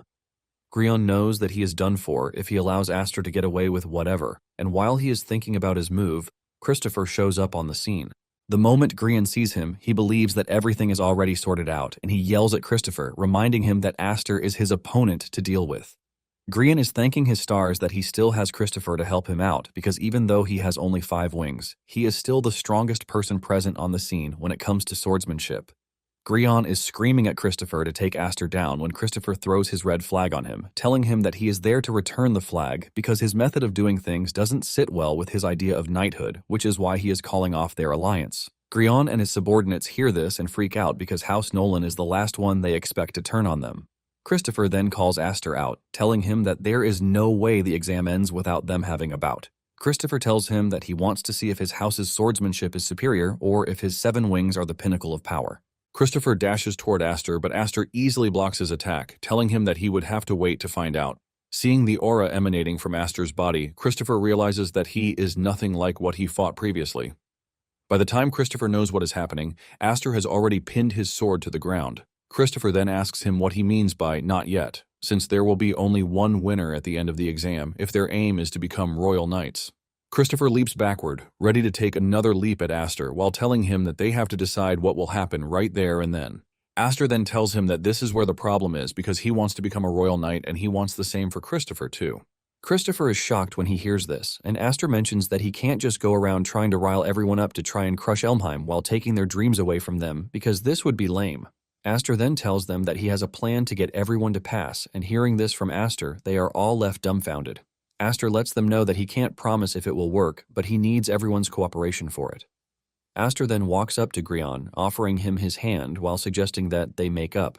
By the end of the exam, the instructor shows up and he looks visibly pissed when he sees the 3 flags stacked on top of each other. He asks them if none of them knows how to raise a flag, and Aster reminds the dude that the condition for victory is controlling 2 or more bases, but they never said only one team could raise a flag in each base. Since there is no rule speaking against this, he lets the dude know that the 3 teams basically formed an alliance to occupy every single base. The instructor walks up to Aster, asking him if he is trying to mock the exam because he doesn't know how he expects everyone to pass. Seeing how pissed the instructor is, Smites and Grion express their worries because they already showed doubts that Aster's plan would work. The instructor asks Aster if he would shake hands with the enemies if he were asked to invade an enemy stronghold, and Aster lets him know that if the enemy is worth more alive than dead, he would prefer to have them on his side. The instructor crashes out, telling him that knights are the sword of the kingdom and he has no right to make this decision. Aster then throws the huge question at him, asking him if he is willing to fail them because, as it stands, they have not broken any rule whatsoever, which means he will just be acting on his own personal bias. The instructor is taken aback when he hears this, and Aster further moves over to whisper to him, telling him that if he flunks everyone, he should expect retaliation from the nobles. The instructor is completely left speechless when Aster throws this at him. The examiner then leaves to ask for guidance from the higher-ups, while Smites and the others wait to know what their fates will be. Smites expresses his shock that Grian even agreed to the plan, and Smites asks him what he said to Grian. Aster replies with a sinister smile that it was nothing special, but before he can reveal what he said, the instructor returned with the headmaster, Mimir, and he called everyone's attention because the exam results were about to be announced. With the old man Mimir stepping into the room, the atmosphere changes, but the candidates are not entirely impressed because he just looks like some random old man. Aster berates Smites, telling him to at least have some respect for the old man. Mimir then approaches Aster, telling him that it is thanks to him that they had to make some very difficult decisions because admitting this number of candidates has never happened before. He mentions that there was even talk of holding a retest, but with support from the other board members, they have decided to accept Aster's proposal. Aster asks him what this means, and the old man reluctantly reveals that this means they have all passed the exam. The candidates jump up for joy except for the big shots, and Mimir urges everyone to work hard to prove that their decision wasn't a mistake. Mimir claps for the newly accepted candidates, welcoming them to Dorasil Royal Knight Academy. After settling into the academy, Aster and his peers soak themselves in the pool to cool off. Smites talks about how nice the environment is, and he mentions that the food is delicious, while attributing all the praise to Aster. Others join him in expressing their surprise at the fact that they managed to pass, while assuring Aster that they are going to follow him for life. Christopher scolds them when he hears this, reminding them that they were all just cheering for Grian not so long ago. Christopher then tells Aster that, unlike the others, he owes him nothing, but Smites throws a jab at him, telling him that he is just a loud-mouthed dude, even though he lost to Aster. Christopher disagrees, saying he didn't lose, but only agreed to a draw. Aster then tells the group not to think too much about it because the most important part is that they went up against Grian and still managed to become cadets. He lets them know that little wins like this will become the big win that they will eventually need to topple Elmheim. Aster confidently declares that this moment is exactly when their rebellion begins. Aster then remembers his older sister Alphen, who is still at the academy, and he expects her to be an ally since she already knows the ins and outs of the academy. Aster gets out of the pool, thinking of putting his plan into motion the next day. Suddenly, he notices the others groveling at his feet, and he turns around in shock, asking them what they are doing. Smites and the others boldly tell him that a real-life Seven Wings is good luck, and they have decided to pray to him to at least get some blessings from him. Aster has never heard this level of bullshit in his life, and he yells at them, telling them that it doesn't work that way. All the while, Christopher is just sitting in the distance, sighing in frustration because he knows that they are in for a long ride. Later on, Grian finds himself begging for forgiveness in his mother, Helen's room. Helen is pissed that Grian messed up and even gave Aster the confidence to say he is going to crush them. Grian can see how pissed his mother is, and he screams, begging for forgiveness, assuring her that he is going to make up for his failure. He is in the middle of this when he is suddenly kicked in the mouth, sending him across the room like a piece of trash. The one who had the audacity to kick him like trash is none other than his cousin Lily, who tells him that it is better he is chopped up and fed to beasts like Dallas. Grian hears this and begs for his life, telling his sister that they can do everything to him except that. Before he can even finish his statement, he starts receiving another round of trashing from Lily. As the blows land, Grian groans in pain while blaming everything that happened on Aster. While trying to convince Grian, Aster had urged him to cooperate because if he returned home empty-handed, he would be a dead man. He lets him know that he can't fail the exam and peacefully return to the house because they would chop off his head. After hearing how his brother died and how miserable it was, Grian realizes that he isn't ready to go out like Dallas. Aster had told him that all he had to do was look the other way and let him do whatever he wanted to do, while promising that he would help him afterwards. Before Lily can beat Grian to death, another figure appears in the room, urging her to take a chill pill because Grian is already apologizing for what he did. This person turns out to be another brother, Julius, and he looks absolutely worse with an evil aura around him. To make it worse, he even has Alphen under his thumb, and she can't even do anything since she has a weird mask over her face. Helen then tells Julius and Lily to show everyone why they are on top, because the appearance of the Seven Wings is starting to shake off the influence they have over the Knights. She ominously tells them to show everyone that violence reigns supreme in this world and not some petty decorations. Soon afterward, Aster and his new freshmen are taken to the training ground to try their best against training dummies. They are given tough dummies to beat just to get the best out of them, and this is why the Academy has divided candidates into 6 tiers of grades, just to assign each grade a curriculum that is suited to their level. The candidates are urged to put their all into it, assuring them that the stronger they are, the more advanced techniques they will have access to. They are informed that if the only thing they know how to do is swing a sword, then they are nothing but third-rate, but being able to handle magic promotes them to second-rate. During the training, Grian finds himself struggling against the dummy, while Christopher is basically trashing the dummies. However, to become first-rate, one must have mastered both sword and magic. The instructor tells them to try their best to get to third rate because he has nothing to teach failures who can't even make it to third rate. The instructor gives Optimus Prime-level motivation to the candidates, telling them that proving their strength is the only freedom they are allowed, and instead of the motivation pushing the others, Aster's aura ends up taking over the show. Aster's aura is so massive that it brings the entire training area to a halt as they turn around to see that he has cut the tough training dummy in two. Since Aster is able to cut down the training dummy, the instructor decides to use this as a benchmark for the others, but they yell at him, telling him that this much doesn't even appear to be possible. Aster, on the other hand, looks up to see that he is being watched by the headmaster, who appears to be extremely blown away by his strength. The headmaster, however, tells his colleague that what he is currently looking at is not the true strength of the 7 wings, because if Aster ever starts to feel satisfied with himself as he is, he will be devoured by the real dragon lurking in the academy, and this is none other than Julius. After the training session, the cadets are assigned their specific grades, and it appears that Aster and Christopher are the only special ones because they were assigned to the 4th grade, while the others were assigned to the 6th grade. Even though Smites is currently at grade 6, Aster urges him to catch up because he cannot become a royal knight unless he is at least grade 2. Smites casually agrees to do his best while calling Aster his boss, saying he sets the bar very high. Aster wonders why he is calling him a boss, and Smites quickly reminds him that he was the one who promised that they were going to topple Elmheim. Smites tells him that because of his words, almost the entire group has decided to follow the rebellious route because they believe that he has what it takes to change things. Smites hugs Aster while teasing him, telling him that it is time to put him on the throne to knock down Elmheim. Aster then tells Smites that to make this possible, he also needs to get stronger. Deep down, Aster is glad that everyone is on board to take down Elmheim, but this only means he also cannot stay in one spot, so he has to be really strong. Just then, Smites tells Aster that they need to eat first because food is obviously the most important thing. Surprisingly, they arrive at the cafeteria to find people standing around as if the room is full. The moment they spot Aster coming in, the group freaks out because they know trouble is about to erupt. Aster finally steps forward to see what is happening, and he is surprised to find the 2 annoying siblings, Julius and Lily, having the time of their lives. Aster recognizes Julius the moment he sees him because he is 3rd in line for the succession, and he is the 2nd son of the main house.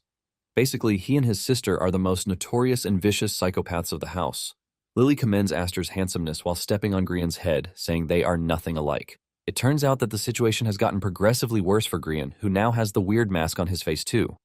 Grian tries to speak, but the mask hinders his speech, and this is where Smite starts to get creeped out, asking Aster what the mask is. Aster then tells him that what he is looking at is called the Iron Shackle, which is a punishment device Elmheim uses to correct failures. Julius is surprised that Aster knows what the device is, even though he was raised in the branch house. Julius further stomps on Grian as if he is nothing, saying Grian carries the family name, but he couldn't even do better and only found himself in the 6th grade, which is quite pathetic. Julius raises Grian's head, saying he wants him to work even harder, which is why he put the iron shackle on him.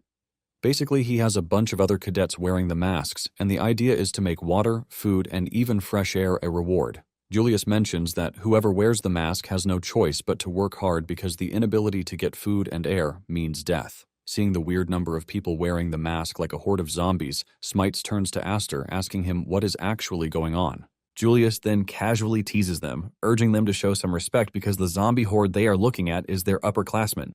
Just then, he calls someone important out, telling them to show their face. Aster almost loses his balance when he sees his sister emerge from among those who have the mask on, and a wave of rage takes over him.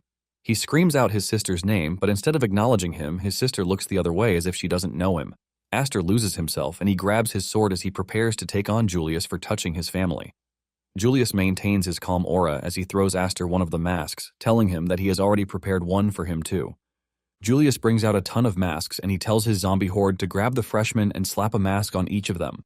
The horde does as told, and they go after the freshmen, resulting in a brawl that has the new cadets fighting for their lives. While some are struggling, Christopher is basically engaging them with his usual one hand behind his back pose. Smites is basically freaking out because he never expected that they would fight Elmheim this early, even though he knows that at some point they would come at them. Trying to keep his cool, Smites screams at Aster, asking him for pointers on what should be done because at this rate, they're all going to end up as part of the mask squad. Not so surprisingly, Aster has already beaten down everyone who came after him, and even Smites trembles when he sees the overwhelming aura emanating from his body. With a calm, cold voice, Aster asks Julius what he thinks he is doing. Julius replies, urging Aster to calm down because he is just doing him a favor by helping him get rid of the bunch of nobodies with no real skill, who only managed to pass the exam by clinging to him. Julius talks down on them, saying they are all behaving like real cadets. Julius claims that they have to be weeded out because if those at the bottom turn out to be trash, people tend to start looking at those at the top like trash too. Julius then says he is not ready to let any incompetent person make their way into the fold, which is why he is going to take the responsibility to whip them into shape. Julius proudly holds one of the masks to taunt Aster, and Aster lets him know that he never agreed to whatever it is that he is doing. Aster walks toward Julius and he lunges toward him in anger with aura pouring out of his sword in an insane manner while he tells Julius to take the mask off his sister. Just as he is about to land a hit on Julius, Alphen surprisingly comes in to block the attack. Aster is confused when this happens, and he asks his sister what the hell she is doing, stopping him from taking on Julius. It soon progresses into a full-blown fight, and Julius just sits behind, enjoying the show, while telling Aster that he is not to be blamed for his sister wanting to be there. Julius tells Aster that he is free to ask Alphen herself if he doesn't believe him. Aster stands there, trying to understand what is happening because they have been worried that they haven't heard from Alphen in a while. Aster then decides to take the fight a bit seriously as he lunges toward his sister, telling her that he doesn't know what they have done to her, but he doesn't want her to obey them any longer. He tries the passive way, but Alphen aggressively pushes him back, leaving him completely shocked. Aster stands there, trying to understand what is happening, and Christopher scolds Aster for losing himself in the middle of a fight. Christopher then decides to take on Julius himself, since Aster is out of the question. Christopher charges at Julius, but to his surprise, Julius easily grabs his sword to hold him in place. Christopher tries to move, but his body just will not, and before he knows it, he sees himself getting overwhelmed by a strange magic. Suddenly, his right arm is engulfed in fire, causing him extreme pain, while Julius just throws him like he doesn't matter. Christopher hits the ground hard, and Smites rushes over to check on him. Smites panics when he realizes just how brutal the burn is, and he is in the middle of this when Lily descends on them. She smiles evilly at them, saying she would like to have Christopher as her pet, but would discard Smites since he is weak. Julius makes fun of Aster, telling him that he also used his strength to gather followers, but in the end, they were absorbed by someone stronger. Aster stands there in the middle of the chaos as his colleagues are being overwhelmed, and Julius asks him which side he wants to belong to. Aster replies to his question by going after him, but his strike doesn't even do anything to him, and Julius grabs him by the throat. Julius uses the same fire magic he used on Christopher on Aster, trying to burn his essence away while talking down on him, asking him if this is all the 7 wings amount to.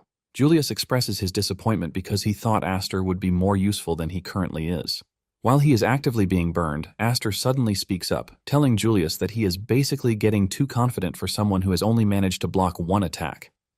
Julius doesn't understand what is happening until his fire starts getting sucked in by Aster's aura. Julius cannot believe his eyes, and before he knows it, Aster completely takes control of the situation, unleashing a massive force that sends Julius into the distance.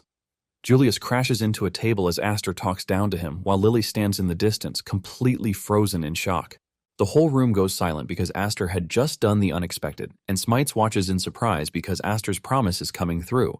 Suddenly, Julius gets back on his feet as if nothing had happened while taunting Aster, telling him that he could have scratched his wing crest with the way he launched him away. Smites almost pisses his pants when he realizes that there is no single scratch on Julius. Lily, on the other hand, teases her brother, telling him that he just got spanked after boasting so much. In his defense, he tells his sister that it is normal for guys as strong as him to get hurt sometimes. Julius's mood suddenly changes from calm to erratic as he picks up his sword. A wave of fiery aura takes over his body while asking Aster if he seriously called him trash some moments ago. Julius asks Aster if he thinks he is a big shot because of what he did, and with his aura going crazy, Julius asks Aster if he is prepared to die. However, Aster basically stands his ground, telling Julius to stop yapping and just come after him already. The two are about to go all out against each other when Maze enters the room, telling them to stop whatever it is they are doing because they have trashed the cafeteria already.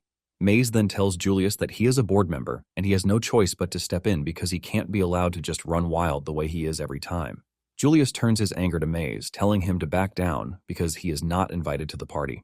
Maze then teases Julius, telling him not to go all out against someone who is beneath him, since this doesn't speak well of him. Maze then walks up to Julius, urging him to put his sword away, and surprisingly, Julius listens to him. Julius tells him that he will do what he says in the meantime, and with this, Julius calls off his minions, telling them that they are done. As he is about to leave, Aster challenges him, screaming at him that he is not done talking to him yet, but before he can act irrationally, Maze grabs him, urging him to let it go this one time. Aster has no choice but to stand back as he watches his sister leave with Julius. He calls on his sister, and she just turns around to give him the side-eye before leaving. Later on, Aster and his peers hold a meeting about their losses. Smites asks Aster what could be done, and Aster turns to Maze, telling him that he should have stopped Julius earlier. Maze's assistant yells at Aster for making a demand of the Count, but Maze urges his assistant to chill out, telling her that this is just how Aster is. Maze smiles, saying they actually go way back together, and Aster actually remembers that Maze was at the main house when he was summoned 4 years ago. Basically, he was the only one who even sided with him, but even with this, Aster still can't say if he is a friend or a foe. Smites then asks Maze if he is about to let what happened slide, even though it is Elmheim that they are talking about. Maze smiles, reminding Smites that he is also an Elmheim executive, and unless there is a serious issue somewhere, he doesn't complain about how the head of the house runs things. Aster then asks him if putting masks on people and managing them doesn't count as a big problem to him. Maze replies that the academy has always been a pure merit-based knight training school, and even though the method is crude and bad, as long as it leads to a cadet's growth, he has no objection to it. Maze mentions that it is worth noting that cadets under Julius's management managed to climb the grades quickly, which is why the headmaster has approved his methods. Upon hearing this, Aster realizes that they are basically telling him that there is no one they can rely on. Aster turns around to leave, and Maze tells him to ditch any attempt to try to take back his colleagues himself because the main house has eyes on his every move. Maze lets him know that crossing the main house might just get him expelled, but even with this, Aster is looking to go after his colleagues. Aster tells Maze that he is not fighting for justice, but he is pissed because the iron shackles rot people from the inside, basically stealing one's voice, freedom, and the like. He mentions that before they know it, the will to defy their master will be gone. He says the shackles are terrifying because it turns people into obedient and convenient tools. Maze expresses his surprise that Aster is explaining this as if he has seen it firsthand, and Aster replies that he has basically seen what becomes of people when it is already too late. Aster then tells Maze that there is no way he is letting this happen to his friends, and he assures Maze that he has no intention of getting expelled, which is why he plans to handle the situation peacefully if there is a way to. Maze then asks him if he has a plan, and Aster boldly brandishes the iron shackle in his hand, reminding Maze of how he fights. 3 days later, Aster's boys have thrown themselves into training, and Christopher has also gotten up from his recovery bed to involve himself in training, telling Smites that there is no time to waste. He claims that the burn was nothing but a scratch, and Smites doesn't even argue because he understands how stubborn he is. However, Smites doesn't think Christopher is the bone of contention because for some reason, Aster has changed drastically. In a surprising turn of events, Aster is also wearing one of the masks as he leads the line in training. 3 days earlier, he had gone to Julius to make a deal with him. Julius is surprised to see him back so soon, and Aster lets Julius know that he is there to take back his sister and classmates that he has with him. Aster then tells him that in exchange for this, he will allow him to put the iron shackle on him. Alphen panics when she hears this, and she starts wondering what her brother is trying to do. Aster lets Julius know that it is going to be a win for him because he is already under suspicion of treason, so slapping a collar on the rebel is the best thing that can happen to him. Lily expresses her shock at how bold Aster is to surrender himself and become Julius's pet. Julius goes over the deal, and he admits that Aster is a problem for them. He also knows that getting Aster under control will have his mother and the board completely thrilled. However, Julius lets him know that he doesn't look like one who likes to play nice or obey, so he wants to know what Aster's endgame is. Aster replies that there is nothing special, reminding him that he is the only one who has the key to the mask as long as he puts it on him. Aster points out the fact that Julius can even kill him if he wants to, and this forces him to tease rage-bait Julius, asking him if he is not confident enough to think he can break him. Julius angrily melts the bottle in his hand because Aster has successfully gotten under his nerves, and trying to act tough, Julius agrees to his deal. However, Julius decides to put a condition on the deal, telling Aster that if, after 10 days of wearing the mask, he doesn't break, he will let Alphen and his classmates go. Alphen hears this, and she fears for her brother's safety because she believes that it is impossible to achieve such a feat. Without hesitation, Aster accepts the deal, and because he knows how well the iron shackle works, he can see that his stubborn older sister has become so timid that she can't even stand up to Julius. Seeing how powerless his sister is, Aster is even more driven to break her free, no matter what it takes. Aster stood there and allowed Lily to put the mask on him without arguing, just so he could have his sister back. This is basically how Aster got himself one of the iron shackles. During the training session, those with the masks on are the first to get tired, but the instructor doesn't really seem to care and even screams at them to get on their feet. While pitying the rest of the group, Christopher doesn't have a shred of pity for Grion because he believes that it is nothing but karma. While the rest of the masked dudes are falling off easily, Aster is busy running around as if nothing happened. Smites asks Christopher if having the 7 wings gives one insane stamina too, and this gets Christopher thinking. He knows that one can only go about a week without water or food, and this is if the person sits down doing nothing. With the amount of training they are engaging in, Christopher believes that Aster should have hit his limit. Christopher then asks Smites if he has ever heard the rumor about the infant who supposedly crawled alone over a snow-covered mountain. Christopher tells Smites that if the story is true, this basically means Aster has a really impressive will to live. However, Christopher doesn't think the story is true. Later that night, the Horde has their masks released so that they can eat, and this is nothing but a slice of cheese with water. Grion and the others fear for their lives, believing that they are going to die if this continues. Grion begs his sister to at least give him something better to eat, but this only angers him, and she proceeds to smash the small cheese that was given to him. Lily tells the group that they are not even supposed to be begging for food since there is someone even suffering more than they are in the room, and with this, she is referring to Aster. Julius sits down like a rotten king, munching on meat while taunting Alphine, asking her if she is not going to cheer her brother up. Seeing how silent Alphine is, Julius mocks her, asking her if she can look her brother in the eyes because he ended up that way because of her. Deep down, Alphine's heart is bleeding, wondering what she is supposed to do. At the same time, Julius is worried because he initially thought Aster had a hidden plan to get out of the current mess, but with what he has seen so far, he has no intention of resisting. He wonders if Aster is seriously trying to endure the full 10 days without resisting. And even though this looks weird, Julius doesn't mind because it makes things better for him. Julius is excited to see how long Aster's pride can take him, and he plans to enjoy the show while it lasts. In one of the training sessions, the instructor tells the cadets that magic has the flexibility to change roles depending on their will. He mentions that at times it becomes legs that let them run faster than any horse, and it might even become eyes that sense an enemy before anyone else. In fact, it might even become a trump card that changes the tide of battle. Aster showcases this during a combat session by easily vanishing using wind magic before descending upon his opponents, taking them out in an instant. The instructor tells them that in the Grade 4 curriculum, they're going to learn more advanced, specialized magic control. However, the use of swords during the said training is strictly forbidden because, as wing crest bearers, they already possess ways to kill without employing their swords. He shows an example of this by shooting aura out of his hand to ultimately kill a flying bird. By the 7th day, which has been a couple of days since the Grade 4 began, Aster realizes that he has gotten used to live combat magic training. At this point, he has just 3 days left until the deal day, and he believes that once he endures the pain, his sister and the others will be released. At the same time, it dawns on him that sitting around and waiting for something to happen is not the best way forward. He remembers that Julius had overwhelming power without touching a sword, and even with that, he can't tell what his limits are, since he hasn't seen them.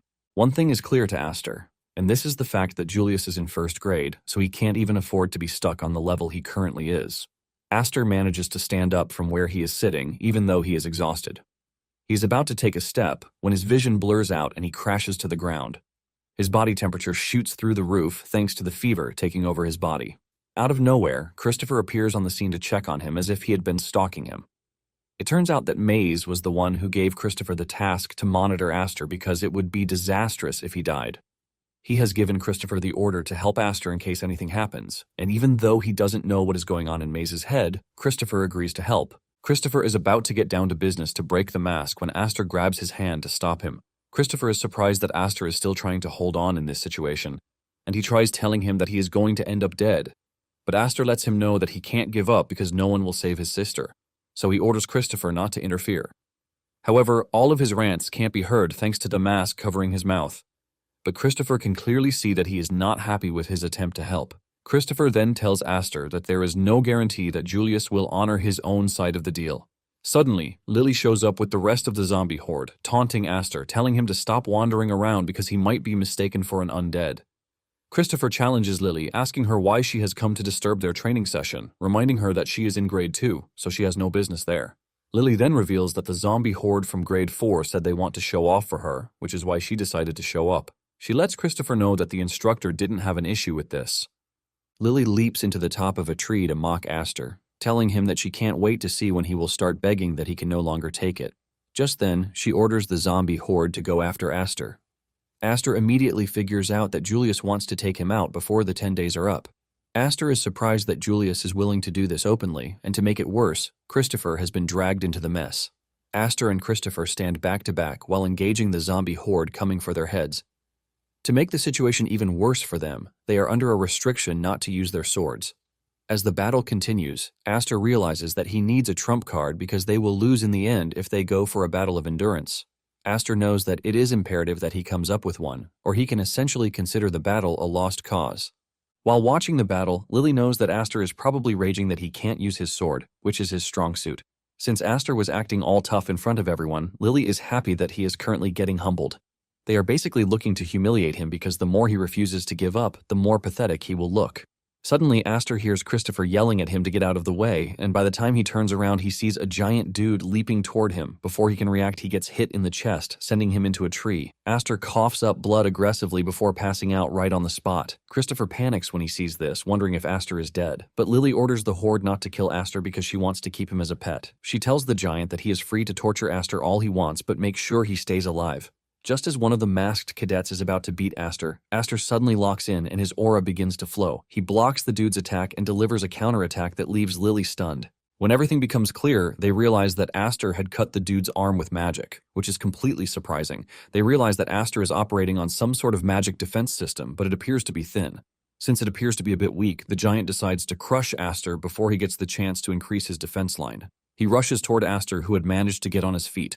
Just as he is about to reach Aster, Aster blocks his attack with one hand while sending his slash attribute magic through the giant's body, immobilizing the dude. Lily freaks out when she sees this because Aster is just in 4th grade and shouldn't be able to use attribute shift. Attribute shift is not something simple like buffing weapons. It is basically a variant of magic control that adds a trait to one's power itself. The next set that tries to attack him suffers the same fate as the giant. Julius's magic burns everything he touches because he possesses fire attribute. But Lily can see that Aster's attribute is a slash attribute because magic cuts apart anything he touches. This is something that even some 2nd graders will never use their whole lives since it is supposed to be a high-level technique. Aster stands like a rock that cannot be touched as he runs through the Horde, cutting through them, and with this, Lily confirms that Aster now has the power to cut with magic alone. After taking down the entire Horde, Christopher realizes that Aster has gained another step ahead of him. Just then, Lily jumps down from where she is, saying Aster's cut might be flashy, but he hasn't killed anyone. She lets Aster know that this is not enough to stop her soldiers. Lily whips out her blade, ordering the Horde to get up on their feet and fight. Lily increases the intensity of her control, and just when they stand up to obey her, the masks suddenly break off their necks, shocking them. The Horde screams in celebration because they can finally talk and breathe. Christopher immediately figures out that Aster was cutting the masks during the heat of battle. Even with the Horde free from her control, Lily doesn't think this means anything, as she tells Aster that once they eat, they will politely put their masks on by themselves. Lily tells Aster that rescuing them is completely pointless because they all know where they stand. Lily then yells at the group, telling them to finish Aster off, but to her surprise, none of them makes a move to go after Aster. Christopher mocks Lily, telling her that this basically means they have not fallen so low as to bite because she commanded it. Christopher teases Lily, asking if she is willing to step up for herself. Lily groans in frustration when she hears this, and Christopher claims that he is basically helping Aster speak his mind since he can't speak. Lily uses the opportunity to speak on the fact that Aster now has the power to break free, but he won't because he is willing to wait until the last day, just because of the promise he made. As she walks away, Lily teases Aster, telling him that for someone who wants to take down Elmheim, he likes following the rules a little too much. She lets Aster know that it will eventually come to haunt him if he continues that way. Deep down, Aster knows that he is not doing anything dishonorable because he wants to be able to face his father when the time comes. Just then, the effect of him exhausting himself hits him hard, and just as he is about to crash to the ground, he feels a warm, familiar hand catch him. It turns out to be Alphen. Although she is the older sibling, she feels ashamed that Aster is always the one protecting her. However, she is finally ready to borrow some of Aster's courage, and she assures him that she will be fine. Soon afterward, Aster wakes up frantically to find himself alone in the room, wondering if the arms that caught him were just a hallucination. Just then he sees a letter beside him, and upon reading the letter he becomes even more erratic than before because it appears to be from his sister. Aster gets off the bed and rushes out of the room, only to run into Maze, who asks him where he is rushing off to because he is not in a shape to be moving around that way. Aster then shows him the note he found on the bed, which is basically his sister apologizing for being such a cowardly sister. In the letter, Alphen had told him that it is finally time for her to save him because he has been the one doing it all this time. Aster rushes because he plans to stop his sister before she does something that she will regret, which will render the shackles he put completely useless. Aster barges into Lily's room to find her standing over Alphen after beating her up. Lily welcomes Aster while talking trash about his sister, telling him that his sister has no manners. Aster rushes over to check on his sister, carrying her from the floor, urging her to stay alive. Lily boasts about how Alphen had come to beg to let her brother go because she believed that he was on the verge of dying. Lily says Alphen never had the courage to argue with them, but she suddenly showed up to make demands. Lily says this only made her angry, which is why she messed with Alphen a bit. She continues by boasting about how much she now feels better after she is done playing with Alphen. She even adds that she's going to sleep soundly that night, and while holding his sister, Aster realizes how naive he was. He realizes that he shouldn't have gone for the diplomatic route from the start because he should have just barged in and dragged his sister out. It dawns on him that if he had done that, his sister wouldn't have had to suffer what she just did. Aster remembers his father telling them that sometimes being diplomatic is the best choice a knight can make. He had told them that even if everything was going against them, they should never swing their sword in anger. Aster had asked him if what he was saying was that they should just sit there and take the insult, and their father replied that he was getting it wrong. He corrects the misconception, saying that what he is basically saying is that he should never lose sight of his purpose and timing. He tells him that he should never lose sight of why he picked up a sword, what he is fighting for, and the like. He told him to always have his answers ready because when the time comes to fight, he would be able to draw his sword without hesitation. Now remembering this teaching, Aster hates the fact that he acted too late. Suddenly, the aura in the room changes and Aster pulls a sword close, which catches Lily's attention. Aster's aura immediately goes wild, throwing the room into turmoil, but Julius remains calm while Lily is freaking out like a chicken.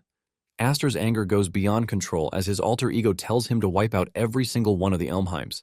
Just as he's about to lose total control, Alphen subtly calms him down, but at that moment every person in the academy could feel the overwhelming presence of Aster's aura.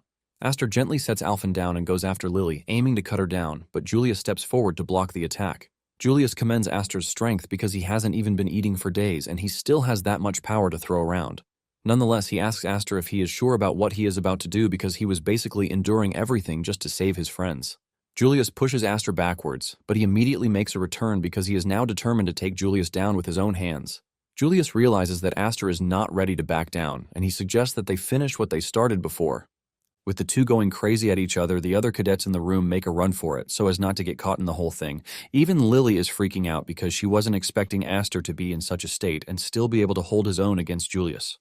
Grion, who is also present in the room, is trembling because this is the first time he has seen Aster show this much power. The force from the two of them clashing results in Alphen getting sent across the room, and Julius is surprised that Aster didn't even bother to check on her. Unknown to Julius, everything ringing in Aster's head is for him to wipe out every drop of Elmheim blood. Just then, Aster places his hand on the ground, and Julius figures out that Aster is about to use the same magic as before to absorb Julius's magic, but he decides that he won't let this happen this time around. He leaps toward Aster, aiming to stop him. Seeing her brother rush headlong toward Aster, Lily tries to warn Julius, but it is already too late, and Julius gets caught in Aster's slash. Julius quickly reacts to this, and he shakes off the magic but loses his shirt to show his ripped body as a bonus point. Julius commends Aster, telling him that this is the first time he has gotten close to being killed by someone's magic. He then tells Aster that his power doesn't solely rely on heat because his magic actually burns hot enough to kill. The ground starts boiling, and Julius tells Aster that just by standing in the room, he is going to turn up the heat so much that he won't think of defying him. Julius's magic overwhelms the room, even affecting his zombie horde. But Aster doesn't seem worried as he tells Julius that he can only say he is the strongest if he is standing at the end of everything. The two go at each other again, and seeing how Aster is even tearing into his own body to get to Julius, it scares the hell out of Lily. Alphen finally manages to open her eyes, and seeing the way Aster is reacting, she realizes that there has only been one time Aster has ended up like this, and it was 7 years ago. It was so bad back then that their father had to risk his own body just to stop him, but after this, Aster started keeping his distance from his sisters. Their father had said it was the 7 wings running wild, but Alphen believes that it was just the fact that Aster couldn't forgive himself because he was too weak to protect his family. Just then, Julius gets the upper hand and he knocks Aster back, sending him crashing to the ground. Aster hits the ground and passes out, while Julius prepares to kill him. Suddenly, Julius feels something weird cutting into his body. Before he knows it, cut marks appear on his body with blood dripping out of his body, leaving him wondering when this happened. Julius is completely immobilized, and just then, Aster gets back on his feet with his mask shattering on the spot before proceeding to roar the Elmheim name. Julius panics as he didn't expect Aster to get back up, and before he knows it, Aster leaps toward him with a menacing look. Aster is on the verge of getting to Julius and killing him when Alphen jumps up to hold him back, begging him to stop. She begs Aster not to fight in a position that hurts only him. Aster hears his sister pleading with him, and this is when it dawns on him that he has gone too far. However, this still poses a problem because he can't hold his magic down, and if things continue this way, he will end up hurting his sister. He is thinking of what to do when Maze comes into the room, throwing his sword at him. Aster catches the sword, and with this, Aster is able to get his power under control. Alphen heaves a sigh of relief that her brother is fine, but Aster berates her, asking why she would do something reckless. Aster knows that things would have gone out of hand if his sword hadn't been there to absorb his magic. Julius finally has the guts to speak up, berating Maze for ruining the fun again. However, he lets Aster know that his hands might be currently immobile, but that won't stop him from killing him. Just then, Helen enters the room to give an order to arrest Aster, since he was the origin of the magic that they all just felt. Aster is immediately restrained and his sword taken away from him. Julius demands to know what is happening, and Helen mentions that during training, Aster had drawn his sword to cut down unarmed cadets, so there is no way the Academy is forgiving this. Alphen hears this and protests, saying her brother would never do such a thing, but Aster already knows that Lily was the one who went ahead to cook up the lie. Helen adds that what Aster just did shows that he has little control over his power. She mentions that Aster wields a power that he cannot control, which ultimately brings discomfort to his fellow cadets. Helen says they cannot allow such behavior to continue, even if Aster is from the Branch family or not. As Aster is being led away, Helen tells him that his fate will be decided the next day, but he should be prepared to leave the academy. Alphen fears for her brother when she hears this, and Maze also becomes worried because this was why he urged him to be cautious. Maze knows he can't help Aster as it stands because this will expose him, but at the same time he can't lose Aster. Just then, a wave of heat sweeps across the room, forcing those who arrested Aster to let him free. Helen turns to Julius, asking him what he is trying to do, and Julius tells her that he can't let the fight end the way she wants because everyone would basically mock him, saying he went crying to his mother since he couldn't beat Aster. Julius declares that Aster is a disgrace to the family, and because of this, he would be the one to kill him, so he tells Helen to back off. Helen tries to maintain her position by bringing up his brother, Patrick, but after seeing how crazy Julius is, she backs down. She tells Julius to do what he wants, but she lets him know that she wants results next time and not some cheap talk. As she leaves, she lets it be known that she can never accept the existence of the Seven Wings. Julius is about to leave when Aster calls him back, asking him about their deal. But Julius retorts, telling him that there is no longer a deal because, thanks to him, the iron shackles have now become nothing but cheap accessories, since he was able to break free from his own shackles. Julius then releases the others who are still under his control, telling them to do as they like from that moment forward. Julius compares them to rats that managed to escape their cages, and he can't be bothered to chase rats. However, since Aster won't be running, he tells him that he will settle things with him later, but urges him to make sure he already has the Seven Wings under control before then. With this, everything was settled, and some days later, Aster reunites with his fellow freshmen after he has recovered from his injuries. Just like before, they start calling him boss, but he urges them to stop it because he couldn't even do anything to help. Aster tells them that he almost messed up the chance to save their friends, but Smites tells him that he is wrong because everyone under Julius's control is back safe and sound, which is all thanks to what he did. Aster replies that he only just got lucky while revealing that his 7 wings didn't even amount to much. Aster is sulking on this when Smites smacks him on the back, telling him to stop beating himself up about the whole thing. Smites lets him know that everyone is aware that he charged into enemy territory for their sake, which basically had him risking his life. Smites reminds him that he is just 14 years old and there is no one among them who would look down on him. Aster is left speechless when he realizes that they are all solidly behind him. Smites then whispers in his ear, asking him what happened to his sister. Smites wants to know if he finally got to spend time with his sister, but surprisingly enough, he and Alphen have not even spoken since the incident. It is as if they are both avoiding each other because they feel some level of guilt between them. In a surprise turn of events, Alphen visits him that night, suggesting that they talk, and Aster couldn't be happier to see his sister come to him herself. The two step out to talk, and as they stroll through the academy, Alphen talks about how relieved she is that she is finally able to move the way she wants, while attributing the praise to Aster. She thanks Aster for saving her, and Aster nervously replies that he didn't go there only to save her. Alphen assures him that she is aware of this, but tells him that he doesn't have to beat himself up about it. She then confesses that a part of her actually wants Aster to leave her there because no girl would want their little brother to see them in such a pathetic state. She smiles, reminding Aster that this is the second time he has saved her. She then quotes Aster, saying those who cannot avenge themselves have no right to take up the sword.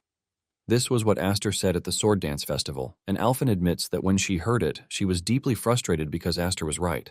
Because of this, Alphen decided that she would become stronger so she could at least beat her own enemies. However, she still failed at this, and she only realized this when she arrived at the academy. It was this time that she realized that she could never be like Aster because she lost to Lily and Julius. She admits that her last struggle was to try to look cool in front of her little brother, but she still managed to mess it up and cause trouble for him, making her a pathetic sister. Aster sees how much his sister is suffering, and he decides to pacify her, telling her that raw power isn't the only form of strength, while assuring her that he has never seen her as a pathetic person. He mentions the fact that Alphen is always the one who helps him find his way whenever he is about to go rogue, and this alone is a strength on its own. Aster talks about how his sister has saved him more times than he can count, and this leaves Alphen completely stunned. Aster continues, revealing that the whole incident is a wake-up call for him, and it shows him that he is still really immature. Aster had convinced himself that he could do everything on his own, but in reality, he still lacks the skill and manpower to take on House Elmheim. Aster then shocks his sister by urging her to support him in taking on House Elmheim because she is the most reliable ally he can ask for. Alphen is shocked by the offer, and Aster tells her that they will have a better chance of taking down the house with her support. Alphen is blown away by this, and she admits that her brother hasn't changed since they were kids. Alphen tells Aster that he doesn't act like a little brother, while adding the fact that she still doesn't have an idea why he made an enemy of House Elmheim. However, she admits that she can't overlook the misdeeds committed by family, even though she is also part of the family. Alphen then assures Aster that she will be by his side, since she is his big sister after all, and she has to keep an eye on him. The two shake hands on this, and Aster welcomes his sister back into the fold. After this, Aster introduces Alphen to the rest of the gang, and he lets them know that Alphen is a third-grade cadet, so they have to show her the respect that she deserves. He is in the middle of his introduction when Smites has already rushed over to kneel in front of Alphen. He touches her hand while introducing himself, talking about how gorgeous Alphen is. He is busy with his shenanigans when Aster's aura suddenly flares up, asking him when he gave him permission to touch his sister casually. Smites immediately realizes how overprotective Aster is, and he rushes away from his sister. The others see this and also come to the conclusion that Aster's sister is out of bounds. Alphen is surprised when she sees Grian among the ranks, and Grian claims that he is there because Aster helped free him from the iron shackle. Christopher cuts in, saying he is most likely there because Helen told him to keep an eye on the rebel elements. Aster assures Christopher that he doesn't really care about this because it is obvious that, as long as they remain in the academy, their every move is being monitored. He adds that the fact that Helen is even stressing herself to monitor them means that they don't plan to make a move right away. It is apparent that Helen is busy dealing with her rebellious son. Christopher then asks him what the plan is because they can't make a move since the opponent is staying back. He asks Aster if he plans to just sit around until they graduate, but Aster lets him know that this is not his plan because he is going to make his move pretty soon. Alphen then asks him how he plans to do this, since Helen is a director of the academy and she holds massive influence within House Elmheim. In fact, the instructors, the other directors, and the principal can't even say no to whatever she wants. Aster then mentions that all they need to do is gain more influence than Helen. The gang is surprised when they hear this, and Aster points out the fact that Helen is a woman of power who tramples on those beneath her, but the same thing doesn't apply to those above her. Basically, Aster wants them to get someone who is above Helen, so she stays away from them. Smites freaks out, telling Aster that it is easier said than done since Helen is the wife of a duke and part of the greatest knight family in the nation. He mentions that to get someone more powerful than her will mean that they are talking about the duke himself or the greatest power in the kingdom, and Aster confirms this. Aster tells Smites that the plan is to get the king of the Dorisil kingdom on their side since he holds power over them all. Meanwhile, Roderick is meeting with the king while he is having a luxurious bath. The king asks Roderick if there are any warriors worth looking out for at the duel rite that will soon take place. The king wants to know about Aster because he would like to see his power firsthand. Roderick tells the king that he will be sure to present Aster to him if it is what he wants, but he lets the king know that he is still young and immature. He adds that this means that they are not sure if he can live up to their expectations. The king then tells Roderick that whether Aster is worthy or not is not the issue, since he is the one who bears the crest that surpasses even Roderick himself. The king reveals that rumors are already flying around in the castle that Aster will eventually be the one to replace him as the strongest knight. The king admits that he has heard how unruly Aster is and how he doesn't care if he tramples on the main family. The king tells Roderick that he has heard a lot in recent times, and he admits that it's going to be a disaster if the Aster group staged a rebellion with the Seven Wings on their side. Because of this, the king tells Roderick to make sure he takes care of Aster before he is old enough to bite the hand that feeds him. The king admits that his position would be shaken if House Elmheim were to fail. Roderick then assures the king that he will make sure to put everything under control before it is too late, so he assures the king that he has nothing to worry. They are in the middle of this conversation when another member of the Elmheim family, Patrick, enters the room. He bows to the king, urging him not to worry about the trivial matters and just enjoy himself. The fat-ass king smiles, calling Patrick a dependable person. Patrick then whispers to Roderick, telling him that there is trouble at the Night Academy, so Helen is requesting his assistance. Roderick simply tells Patrick that if the need arises, he will go himself. Roderick then walks off, telling Patrick that he is leaving the guard duty to him in the meantime. Patrick acknowledges the order, but deep down, he wants a chance to meet Aster face to face so that they can talk, since they are the only ones who worry about the future of Elmheim. Back at the academy, Aster heads to Maze's office to talk to him about the duel rite. Maze lets him know that he is aware of the rite because it is the traditional exhibition match that is held by the Night Academy. Basically, in the year of a bountiful harvest, the two most outstanding candidates are chosen, and they are asked to compete before the king. A huge crowd is also invited to witness the rite, and Maze asks Aster why he is bringing up the duel rite. Aster finally reveals his intention, telling Maze that he wants him to recommend him as one of the competing candidates. Aster hears that the winner of the rite gets an honorary knight's cross from the king himself. This is proof that they have been recognized as a superior knight, and it is also a sign of the king's approval, which is why Aster wants the medal. Maze shocks him, refusing his proposal, and Aster asks him why he is rejecting his offer. Maze admits that Aster is talented since he has the 7 wings to boast. However, he tells him that if he goes berserk again in front of the king, the responsibility will fall on him. He tells Aster that his most likely opponent is Julius, and he asks Aster if he is confident that he can even take on Julius without ending up the same way he did the last time. Maze then tells Aster that if what he wants is a medal, he doesn't need to go through the duel rite. He mentions that he can just do what his sister did and slowly build up a list of achievements over time. Maze mentions that this is how most knights earn their recognition, which is through steady and honest work. Aster disagrees, saying this would be too slow because at the moment he doesn't have the power to protect his family and friends from House Elmheim. Aster says that this is exactly why he wants to reach a position where no one would dare to touch, and his plan is to do it before anyone gets hurt. Maze laughs when he realizes that Aster is trying to use the honor of being recognized by the king as his shield. Aster then adds that it might be the only chance he will get for a 1-versus-1 duel with Julius. Aster mentions that he cannot just let Julius be because he is just going to graduate and get out of his grasp. Aster plans to crush Julius, a member of the House of Elmheim, in front of the king and the massive crowd. Aster speaks out in frustration, saying a golden opportunity like this might never come again, which is why he doesn't want to miss it. Aster then speaks out, telling Maze that he doesn't know his endgame, but he can see that he is not loyal to House Elmheim. Just then, Aster shocks Maze by bowing to him while asking that he lend him his strength to take on House Elmheim. Maze is dumbstruck, seeing Aster respectfully ask him to bet on him again. Maze admits that he is surprised that Aster actually bowed to him, which is something he has never done to the Duke or the 6th head of the house.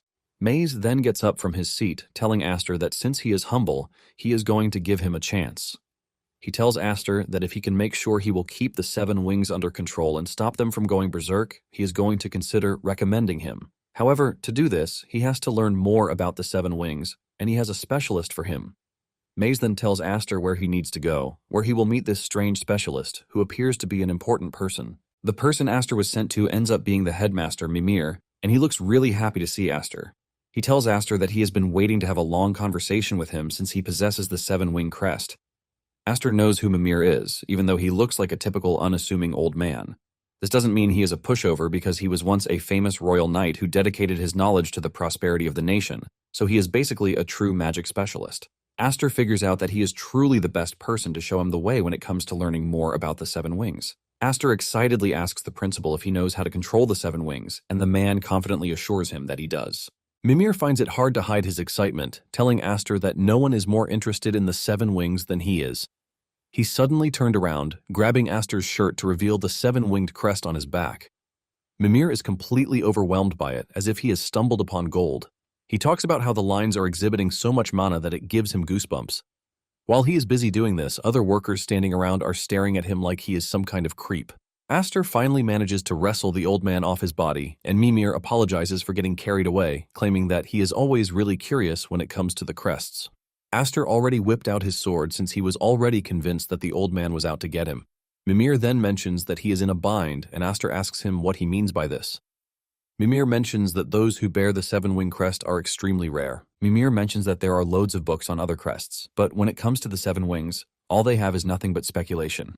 Mimir tells Aster that when it comes to the current day and age, he is most likely the one who knows the 7 wings better. Aster is shocked to hear this, since he is completely clueless. He exclaims, asking the man what he is supposed to do, and Mimir tells him that there is a way.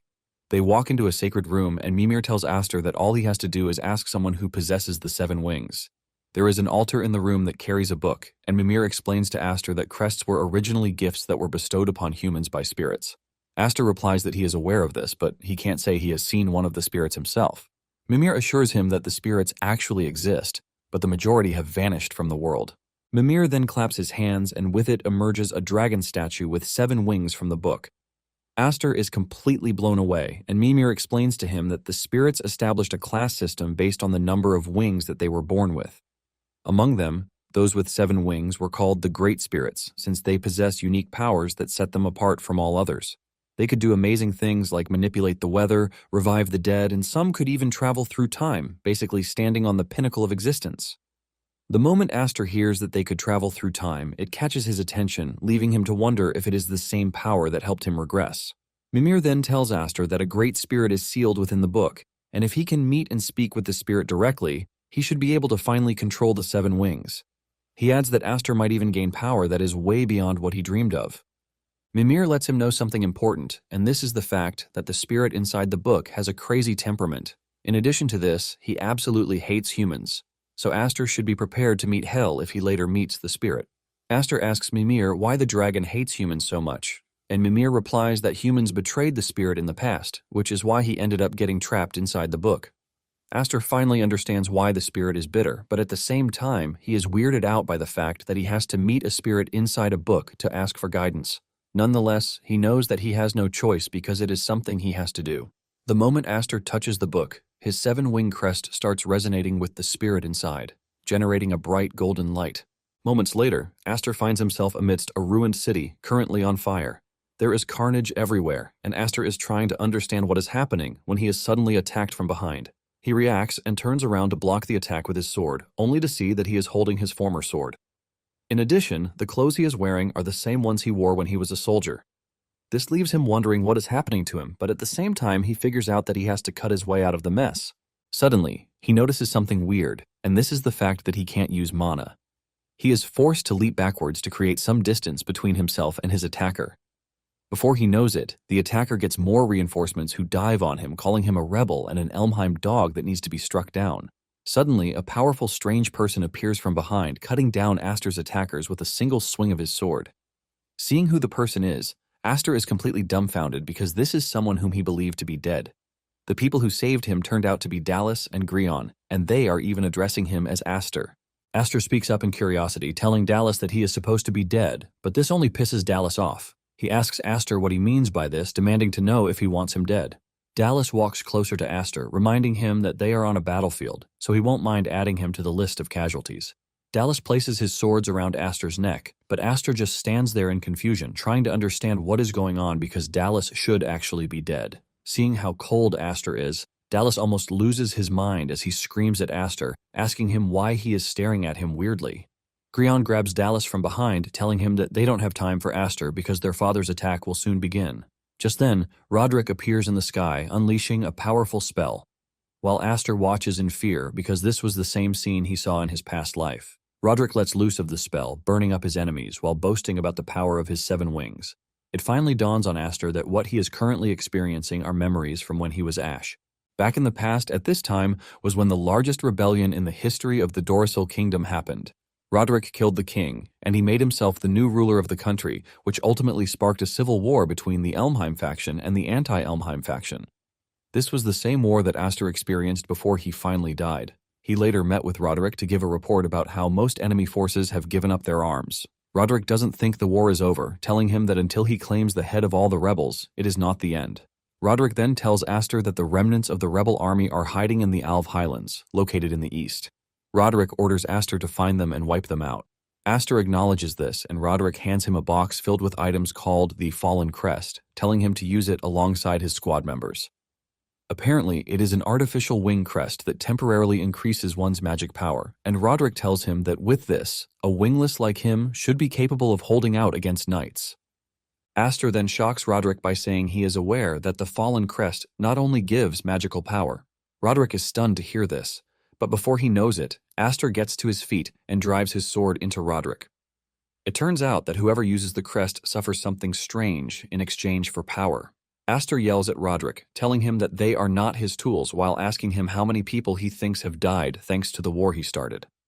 Suddenly, Aster is hit with a shocker as Roderick's body vanishes before his eyes, while a voice accompanies it, telling Aster that no matter what he does, he won't be able to change his own destiny, his past, and even his future.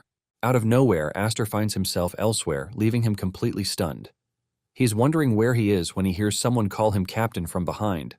He turns around to see that he is standing in front of his former squad members, who are asking him why he is spacing out in the middle of a mission. Aster can't believe that he is standing in front of the wingless squad, who are soldiers who lack magic power just like him. He and his squad had fought through numerous battlefields and overcame countless crises together. They were his comrades, and in the end, they all died, leaving him behind. Aster wonders if he returned to the past, but he trashes the thought, believing that it is just a memory. However, he wonders why he is being shown the past.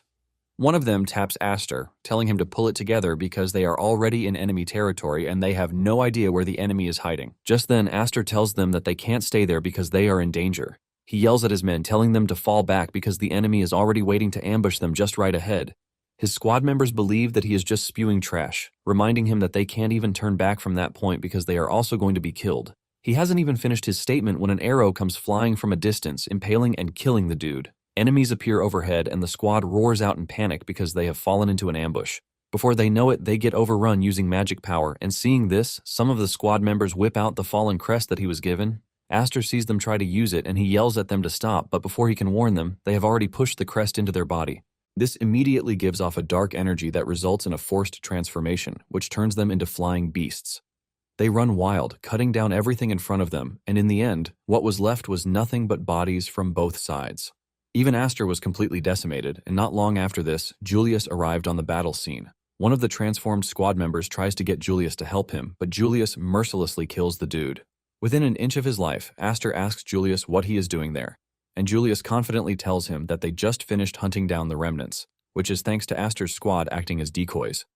Julius teases Aster, asking him why he is still alive.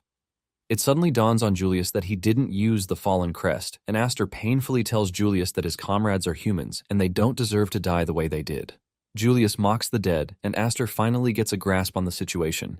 He remembers that the real enemy is Elmheim, which is why he has to wipe them out. However, he tells whoever it is showing him his past trauma to show themselves. Julius believes that Aster is talking to him, but Aster cuts him down like the background character he is, telling him that his past isn't some sideshow attraction. The scene finally becomes visible and clear, and the seven-winged spirit descends from the sky to honor Aster's wish. Aster finally gets to see the spirit in the flesh, while telling him that he heard he was pissed. The spirit talks about how he was confined in a book, but Aster taunts him, reminding him that he looks comfortable there. Aster then asks the spirit what it is that he is trying to achieve by showing him the hallucinations. Aster is also curious to know what the spirit knows about his memories from his past life. However, the spirit remains mute, and Aster can't believe that he is getting snubbed by a spirit. Aster finally tells the spirit that the only reason he is there is because he was told that meeting him would teach him how to control the seven wings. Aster mentions that he has no intention of fighting, and he is still urging the spirit to say something when the spirit cooks up a magic breath. The spirit hurls the attack directly at Aster, but Aster manages to get out of the way just in time. The blast hits the ground so hard that it destroys everything it touches. The spirit lets out his rage, talking about his desire to eradicate the Elmheim bloodline down to the last drop. The spirit introduces himself, revealing that he is Fafnir. Without holding back, Fafnir unleashes another blast at Aster, forcing him further backwards. Aster yells at Fafnir, telling him to stop attacking because all he wants to do is talk. Before he knows it, Fafnir dashes toward him, and Aster is shocked at how fast he is, even though he is huge. Aster gets knocked backwards, and Fafnir follows through with another powerful blast that forces Aster to block with his weapon. The moment Fafnir sees the sword, he recognizes it as Graham, and he mentions that it is the sword that took the lives of numerous of his kind. Aster is surprised, and he asks Fafnir if he knows about the sword. Fafnir then tells him that Elmheims like him are the ones who made it as a tool to kill spirits. Fafnir is surprised that Aster doesn't know this, but still points it at him. Aster is stunned by this, since his father never mentioned anything about the sword killing spirits. He's busy thinking about this when Fafnir knocks him backward again. Fafnir expresses his anger, saying he has been waiting for the moment someone with Elmheim blood would appear before him so he could finally enact his revenge. Aster grabs his head in pain, trying to tell Fafnir that he has it all wrong because he is not an Elmheim. Fafnir leaps into the air and unleashes another magic breath at Aster while telling him to keep his mouth shut. Aster manages to block the attack, and after the smoke clears, he finally gets to see Fafnir's battered body. Aster asks Fafnir what the injuries on his bodies are, and Fafnir yells at him, telling him that Elmheims like him are the ones who led humans and began hunting spirits. He tells Aster that Elmheims basically forgot the debt that they owed them for bestowing the wing crests upon them, just so that they could claim the power for themselves. Aster is shocked to hear all of this, and Fafnir continues by revealing that the whole thing happened about a century ago, but he has never forgotten them. Fafnir dashes toward Aster, grabbing him with his mouth, closing down his jaws on him. Aster cries out in pain, and Fafnir mentions that his body may never leave where it currently is, but his soul should be able to adapt to a vessel possessing the 7 wings. He mentions that Aster would have heard their voices before, and this was the voice telling him to wipe out the Elmheims. Fafnir mentions that what he heard is the collective will of the spirits to destroy the Elmheims. Fafnir continues closing down his jaw on Aster while urging him to surrender his body to him because he is nothing more than a mouthpiece to voice out their hatred.